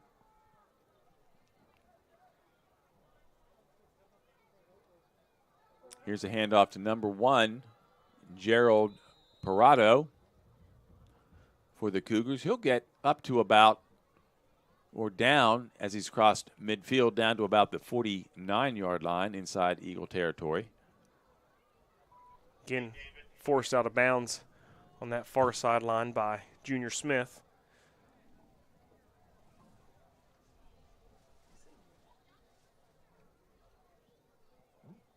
And Lincoln definitely taking their time now. Even though the clock's not running. Yes, the play clock clock is, but the game clock is not. You're right.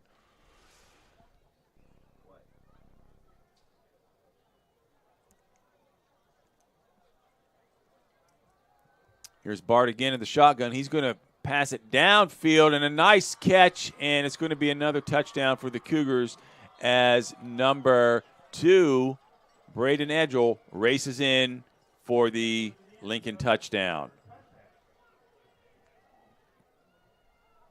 So, again, Bart not getting much pressure. Has all day to throw it. He knows where he wants to go, too. Yeah, he's he's having a great game back there, but again, there's no pressure on him, so he's able to sit back there and decipher where he really wants to go with the ball, and he's doing a fabulous job.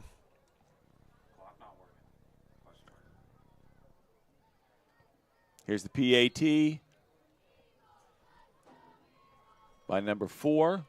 Liam Gallagher kicks it through the uprights. And that's going to make the score Lincoln 28, Robert C. Byrd nothing. 6:03 to go in the third quarter. We'll be back after these messages.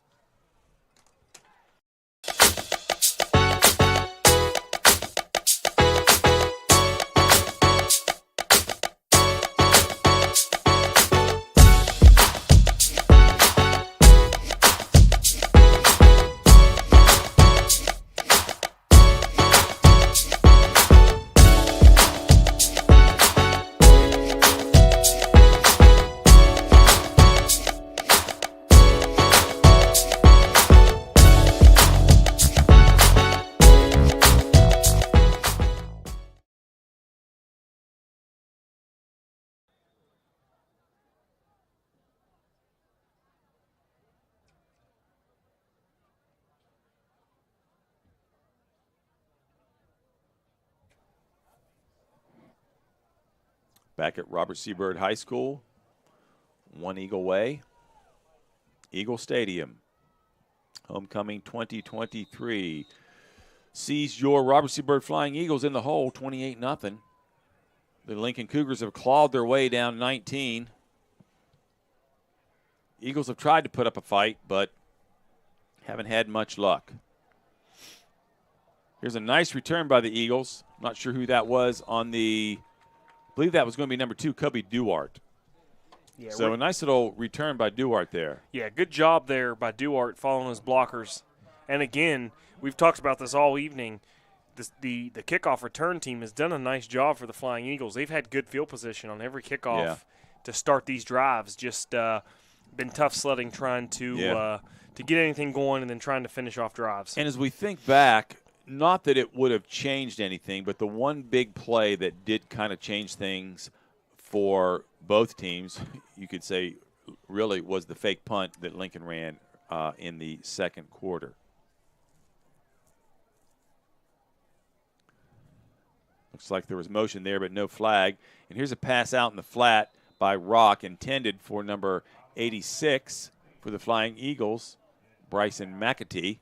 Liam Gallagher, the defensive end there for Lincoln, just all over Rock. Not a lot of time back there.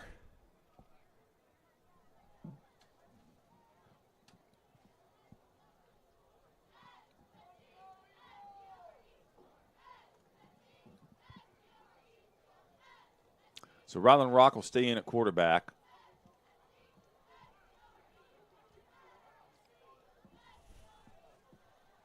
And I believe Junior Smith's not out Yeah, there. I don't see Junior he's Smith He's out on there the now. bench getting looked at. Yeah. So more bad news for the Eagles.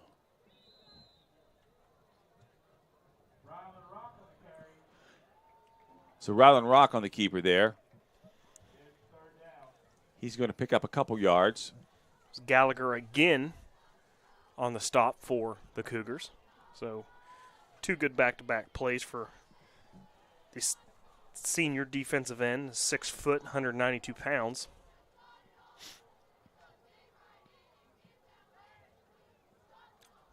.5:18 left to go in the third quarter. 3rd and 6, another manageable third down for the Eagles. We think, we hope. And it's going to be a handoff. Nothing doing there.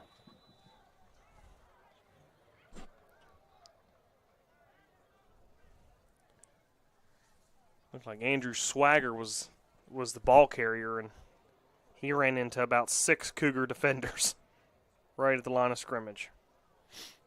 Cougars were able to sniff that out, get bodies up there.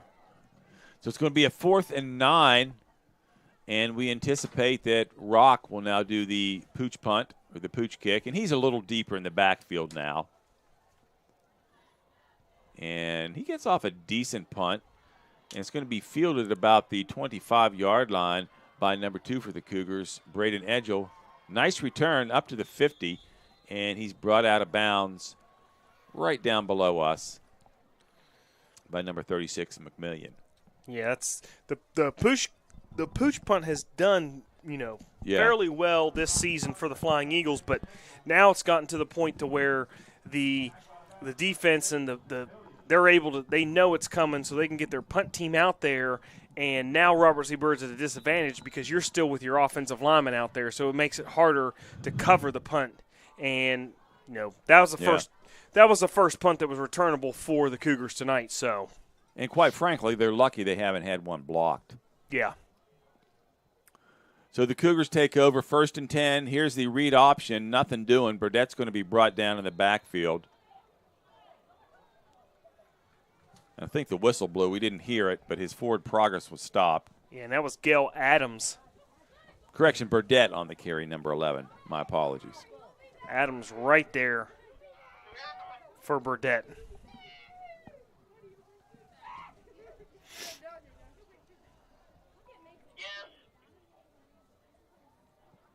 Brings up a 2nd and 16. Ball's back at the 47 of the Cougars. Here's a pass across the middle by Bart to number 20. Maddox Perrine with the reception. There's a bunch of laundry flags over Yes. there, and Perrine is down on the Cougar sideline. So you just wonder about the type of tackle, whether it was maybe a face mask. We'll check the replay here. He's still down. And apparently our replay is not working right now. Having some technical difficulties. It's like they're looking at the right ankle. Mm-hmm. And he was kind of tackled awkwardly.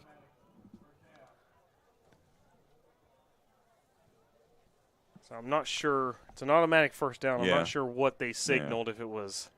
Well, let's take a break while they work things out, and we'll be back after this.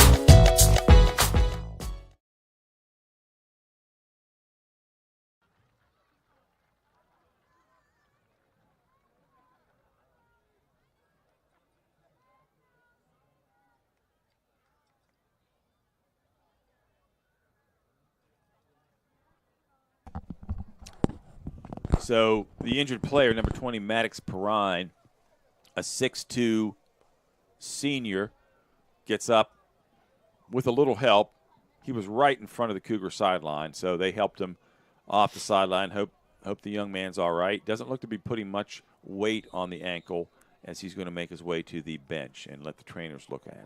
So we wish him all the best. Hope the injury is not too serious. That does give the Cougars a 1st and 10 at the 30-yard line. They're knocking on the door again, Jonathan. Yeah, and quick pass out to the flat. Should say downfield a little bit. that was caught by Riley. Cade Riley of the Cougars. Another first down for the Cougars. They're racking up all sorts of first down markers tonight.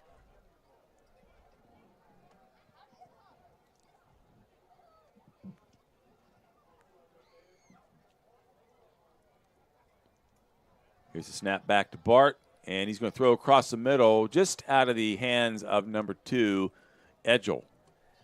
So that would have been a tough pass to complete.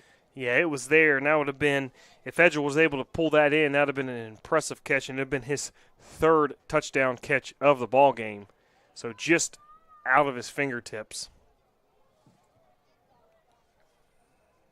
Ball's at the 17-yard line. 2nd and 10 is what's facing the Cougars now. 3:10 remaining. 3rd quarter here at One Eagle Way, Eagle Stadium. Here's Bart with the keeper. Now he's going to throw the ball, and the ball's going to be complete across the middle to, looks like their tight end, number 3, Noah Sears. Listed as a wideout. Looks like a tight end. Yeah. Tight ends and wide receivers are almost, practically, well, not say interchangeable, but one can look like the other and the other can look like one. Good job, though, by Sears going down. That was a low ball. At the 5-yard line, here is a handoff inside. I believe that was number 24, Swagger. Haven't seen him touch the ball for a while tonight. He's going to go nowhere. In fact, he's going to lose some yardage. Yeah, and just didn't look right. That's a read option on Bart, and that's been a couple times tonight where he's, hasn't really been able to read the defense and has kind of held that ball and the running back there and really just nowhere to go. Yeah. So, that's either Bart having a tough time reading the defense or that's a good job for the Flying Eagles up front of staying home and playing sound defense and reading their keys. Yeah. 2nd and 12 at the 12-yard line. Bart's going to throw, and he's going to be grabbed and sacked. So nice job of the Eagle defense there. Ball's going to be spotted back around just inside the 20, maybe the 18. Gale Adams. Yeah, and Gale looked like he got shot out of a gun or a cannon on that one, just came flying in for the sack. Don't think he's related to Pugsley or Wednesday, but well, if he was, my son would be a big fan. He had the attitude of Wednesday there, didn't he, on that play? He did. Wednesday Adams, of course. And here's a fake handoff and a pass out to the flat to number 2, Edgel. He's going to dance around, and he's going to get into the end zone. So a nice tap dance, tango, whatever you want to call it, in and out of some defenders and his own men, and he's going to cross the plane for the touchdown. It's a 27-yard touchdown pass from Bart to Edgel, and that's their 3rd connection.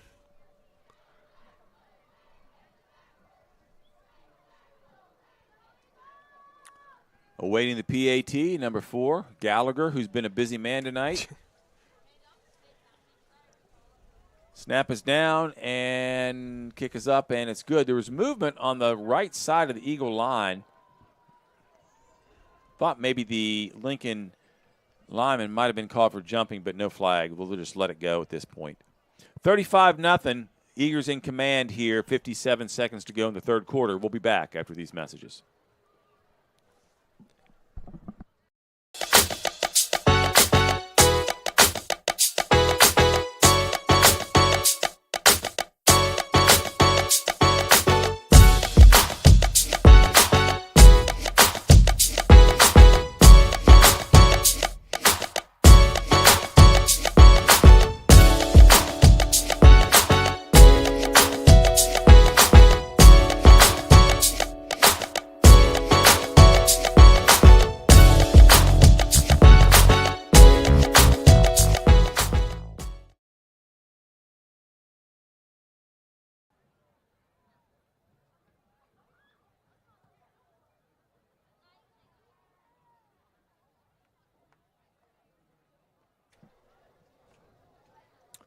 Back at Robert C. Byrd High School, Eagles in control, as we said, 35-0.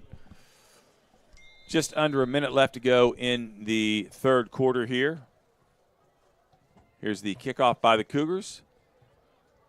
It's going to be fielded by the Eagles right about the 20-yard line, right down below us. And number 86 on the return for the Eagles, Bryson McAtee. So the Eagles will take over, 1st and 10, balls at the 40-yard line. During halftime, was able to go down in the crowd, met a couple of alumni that happened to come back, happened to also be two of my boys' basketball players that I coached as a freshman several years ago, Jimmy Hawkins and Sam Starkey, two great examples of young men that have gone through the Robert C. Byrd High School and feeder system and have come back to enjoy the homecoming festivities. So it's great talking to them, and we want to wish them the best of luck and thank them for coming back. So now Junior Smith looks like he's back at – correction, it's Rock. Junior Smith's still down on the bench in front of us. Looks like he's going to be out for the rest of the game. So Rock is going to take over the duties and probably finish out the night at quarterback for the Eagles. And that was Gallagher again with the tackle for loss for the Cougars defense. So the clock's probably going to run out here, 16 seconds to go in the fourth quarter. And I think the Eagles will just be content to let this clock run out. Running out of options here late on this Friday night. Let's take a look at some of the other scores around the state, get an update. Yeah, real quick, Crosstown Parkersburg South is trailing Bridgeport 21-7. That's in the third quarter. Capel Midland all over Musselman 35-7 in the third quarter. Huntington leads Woodrow Wilson 21-0. That's in the second quarter. Princeton all over Hurricane 21-7 in the first quarter. Number 10, Frankfort in AA leads Spring Mills 10-7. That game is still at halftime. Martinsburg's up 55-0. They just scored over Washington. That is in the second quarter. Looking at some AA scores, Fairmont Senior Trails AAA Morgantown 21-7. That's in the third quarter.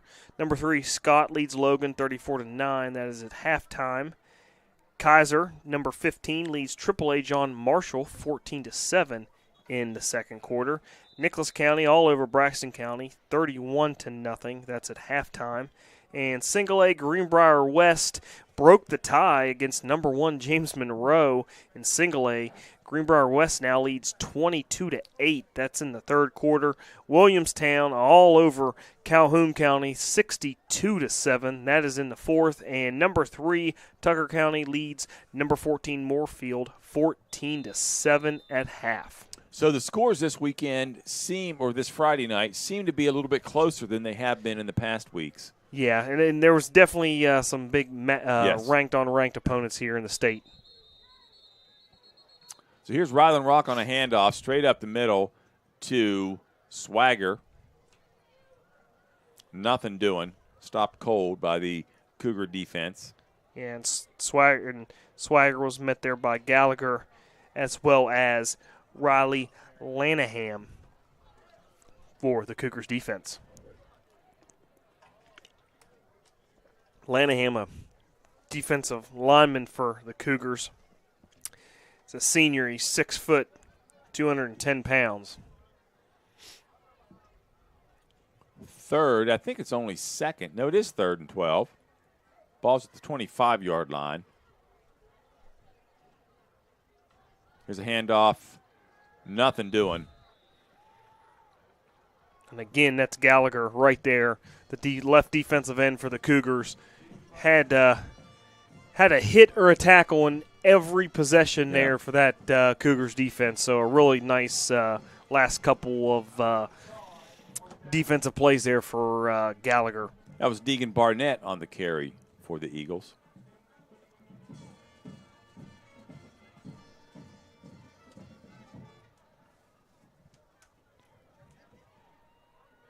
Fourth and 11 facing the Eagles, and we'll see what they elect to do here. Right now they're still in the huddle as the play clock is winding down.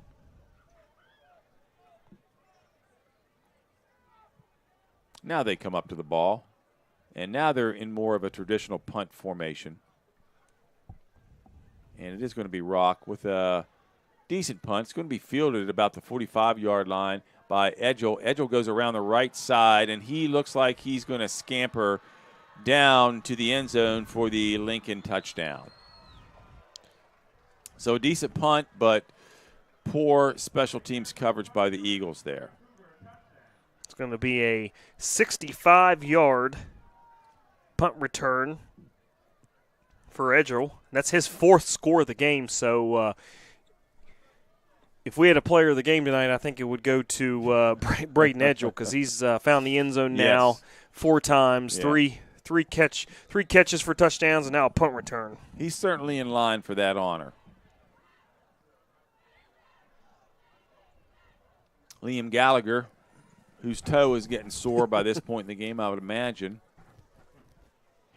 High snap. Nice job by the holder to get it down, and it's up and good by Gallagher. So, with your score, 42-0 in the 4th quarter from Robert C. Byrd High School. Let's take a break. We'll be back after these messages. Harrison County Schools has a long-standing tradition of providing outstanding educational opportunities for its students. Comprised of 24 schools, our district serves the needs of pre-K through 12th grade students throughout Harrison County. Providing a safe, supportive learning environment for all, we offer a well-planned, comprehensive curriculum designed to meet the needs of every student at every grade level. The elementary curriculum emphasizes core subjects augmented by music, art, health, integrated technology offerings, and physical education. Middle school students are introduced to programs, career counseling, and coursework that will help them make the transition to high school.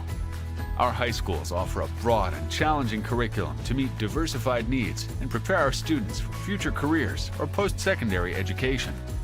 Advanced placement honors, as well as dual credit partnerships, are available through local universities. Healthy Grand Families is a free initiative to provide information and resources to grandparents who are raising grandchildren. Healthy Grand Families is a partnership with Harrison County Schools, Family Services of Harrison County, and United Way. Harrison County Schools, where all are leaders and all are learners.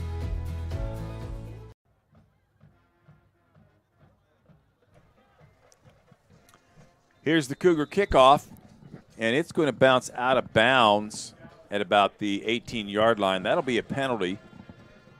Not too many penalties tonight, though, actually. No, it's been a really clean game on both sides. I think it's Robert C. Bird's had 2 false starts and a personal foul on the defense, and the Cougars kick out of bounds, had a false start. So there's only been about 5 or 6 penalties between the two schools tonight. So a really clean game in that aspect. The one false start did hurt the Eagles. They had a 4th and 3, and that backed them up to a 4th and 8. They were going for it, but then they elected to punt. They'll take over now at the 35-yard line, 1st and 10. Here's a quick handoff up the middle. Gain of about 5. Actually, gain of about 10. That's going to be Eddie Menike. Yeah, Menike running hard downhill. Eventually tackled by Gallagher, who's, we mentioned earlier, his toes hurting, but Yeah. he's having a big second half Yeah. here on defense. Gain of 9. That'll bring up 2nd and 1. Ball's at the 44-yard line. Here's Rock under center. Another quick handoff up the middle. Nice tackle. Number 62, John, I think got in there for the Cougars. Yeah, Dylan Shaw got in there quickly and did enough. See, but it is going to be enough for the first down. Yeah. Didn't have much to go. Really just needed to fall forward. And Yeah, he's falling forward. yeah, he got Yeah. Deegan Barnett.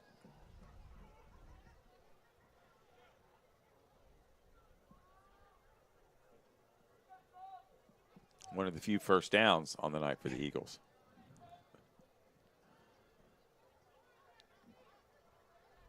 Man in motion. Another handoff straight up the middle to number 33, Meta Menike.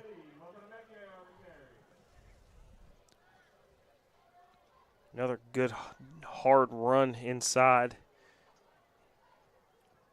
Eventually brought down there by Aiden Rice.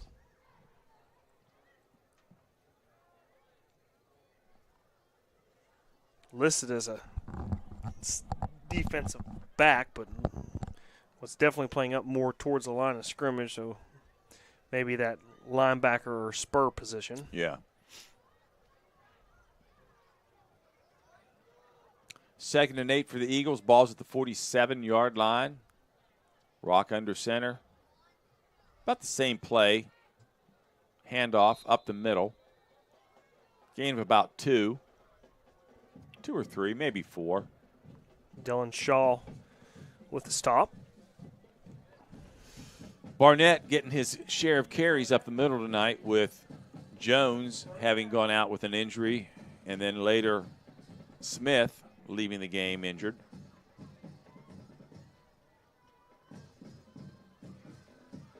Yeah, not sure what either of them did. I'm going to say maybe Junior's still on the bench without his helmet, so maybe concussion or something. Possibly. Luttrell's still up, and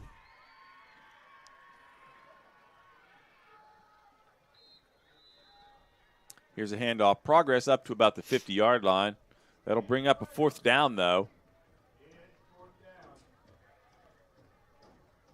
4th and 5. long 5. Yeah. Well, now the board says 4, but it's definitely 4th. It's a long 4 then. Yeah. So that ball's just into Cougar territory.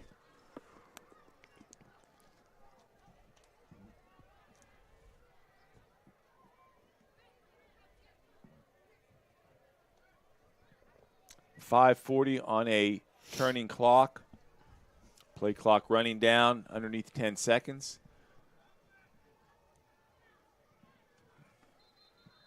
And we're going to have a timeout taken now by the Eagles. So Coach Austin Scott just wanting to make sure he's got things right. He's got a lot of subs in there now. Quick score update from across the county here. Bridgeport finds the end zone again. They now lead Parkersburg South 28-7. So the route is on between a couple of ranked AAA schools in the state, and the route's on over at Wayne Jamison. So, and as me and you talked earlier, Parkersburg South had a outstanding running back coming into that ball game. Their running game is really good. So, but it's hard to go into Bridgeport and win. yeah, and Travis Jones talked about it earlier this morning on the radio. You know, it was going to be a test because it was going to be good on good.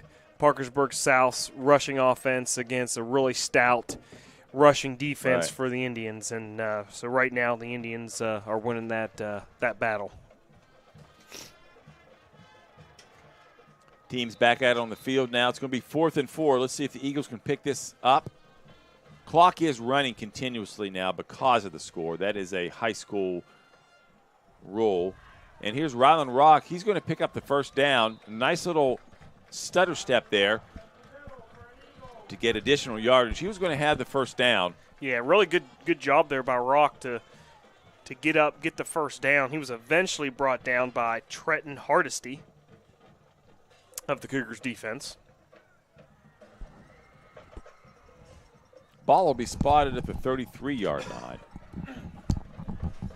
4:50 to go, fourth quarter on homecoming night. Not the outcome that the Eagles and their fans had hoped for, obviously. Here's Rock with the handoff. That was 8. Swagger. Not much doing, maybe a yard or two. He was brought down by Zach Cottrell, big defensive lineman for the Cougars, a junior, 6'3", 260 pounds. Gain of 3. 2nd and 7. More fog starting to roll in down here in the end zone. Not sure whether that's the north, the south, the east, or the west end zone, but it's to our right. Here's Rock with a keeper off the right side. Nothing doing, no blocking. Met by 3 or 4 Cougars. Yeah, the first defender there was Barnett, who's had a nice ball game for the Cougars tonight. Yeah. Kicking, tackling. He may have been running water on the sideline when he was off, but I don't think he's been out off the field much tonight. Now, Lincoln's got a lot of subs in the game now, but Burdett is not one of them. Right. He is still out there, and he plays that safety position, so that's pretty critical. He's kind of the leader of your defense. 3rd and 7. Rock's going to keep it, and he's going to find the end zone, and the Eagles are going to get on the scoreboard tonight.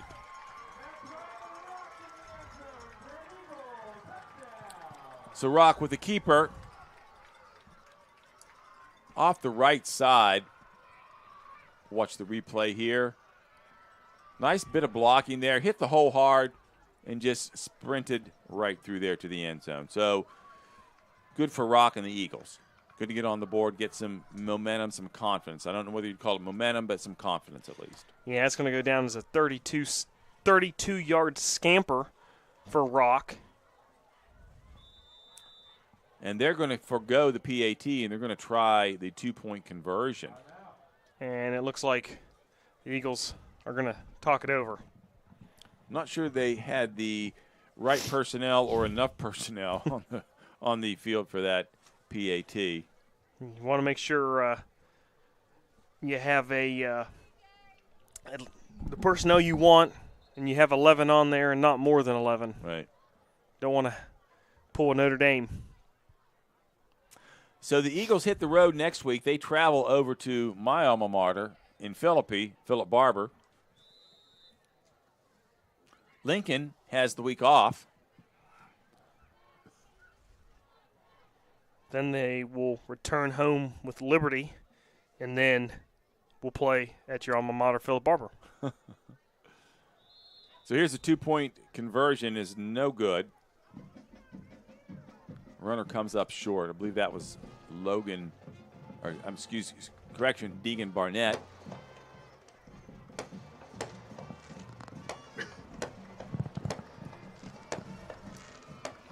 So that's going to make your score 42-6 with 3:13 left to go here in the fourth quarter. We'll take a break and be right back.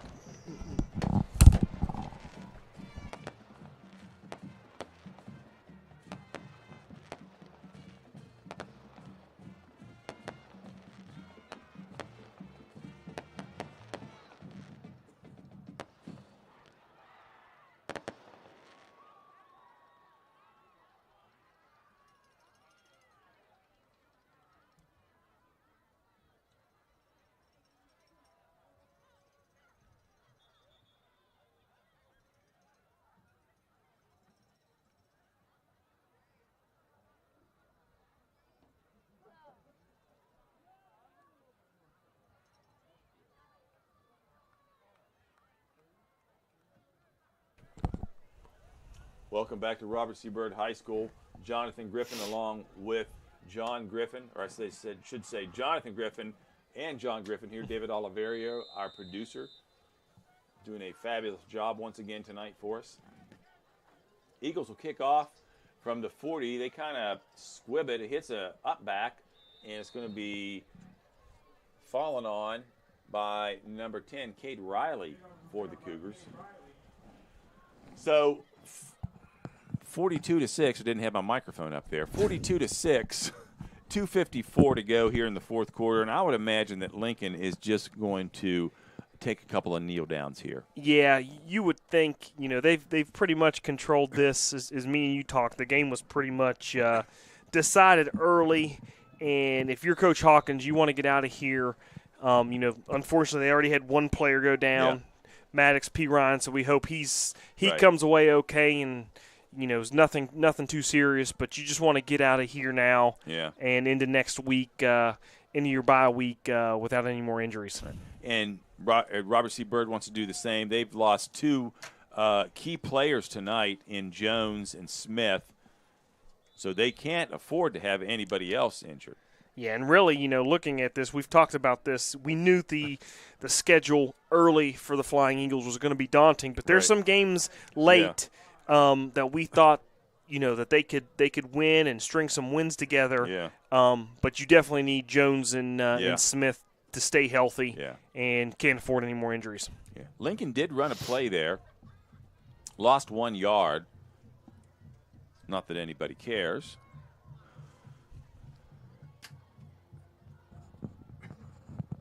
.135 to go. Bart's still in there at quarterback. Done a nice job tonight orchestrating the Lincoln offense and the passing attack. Here's a handoff up the middle.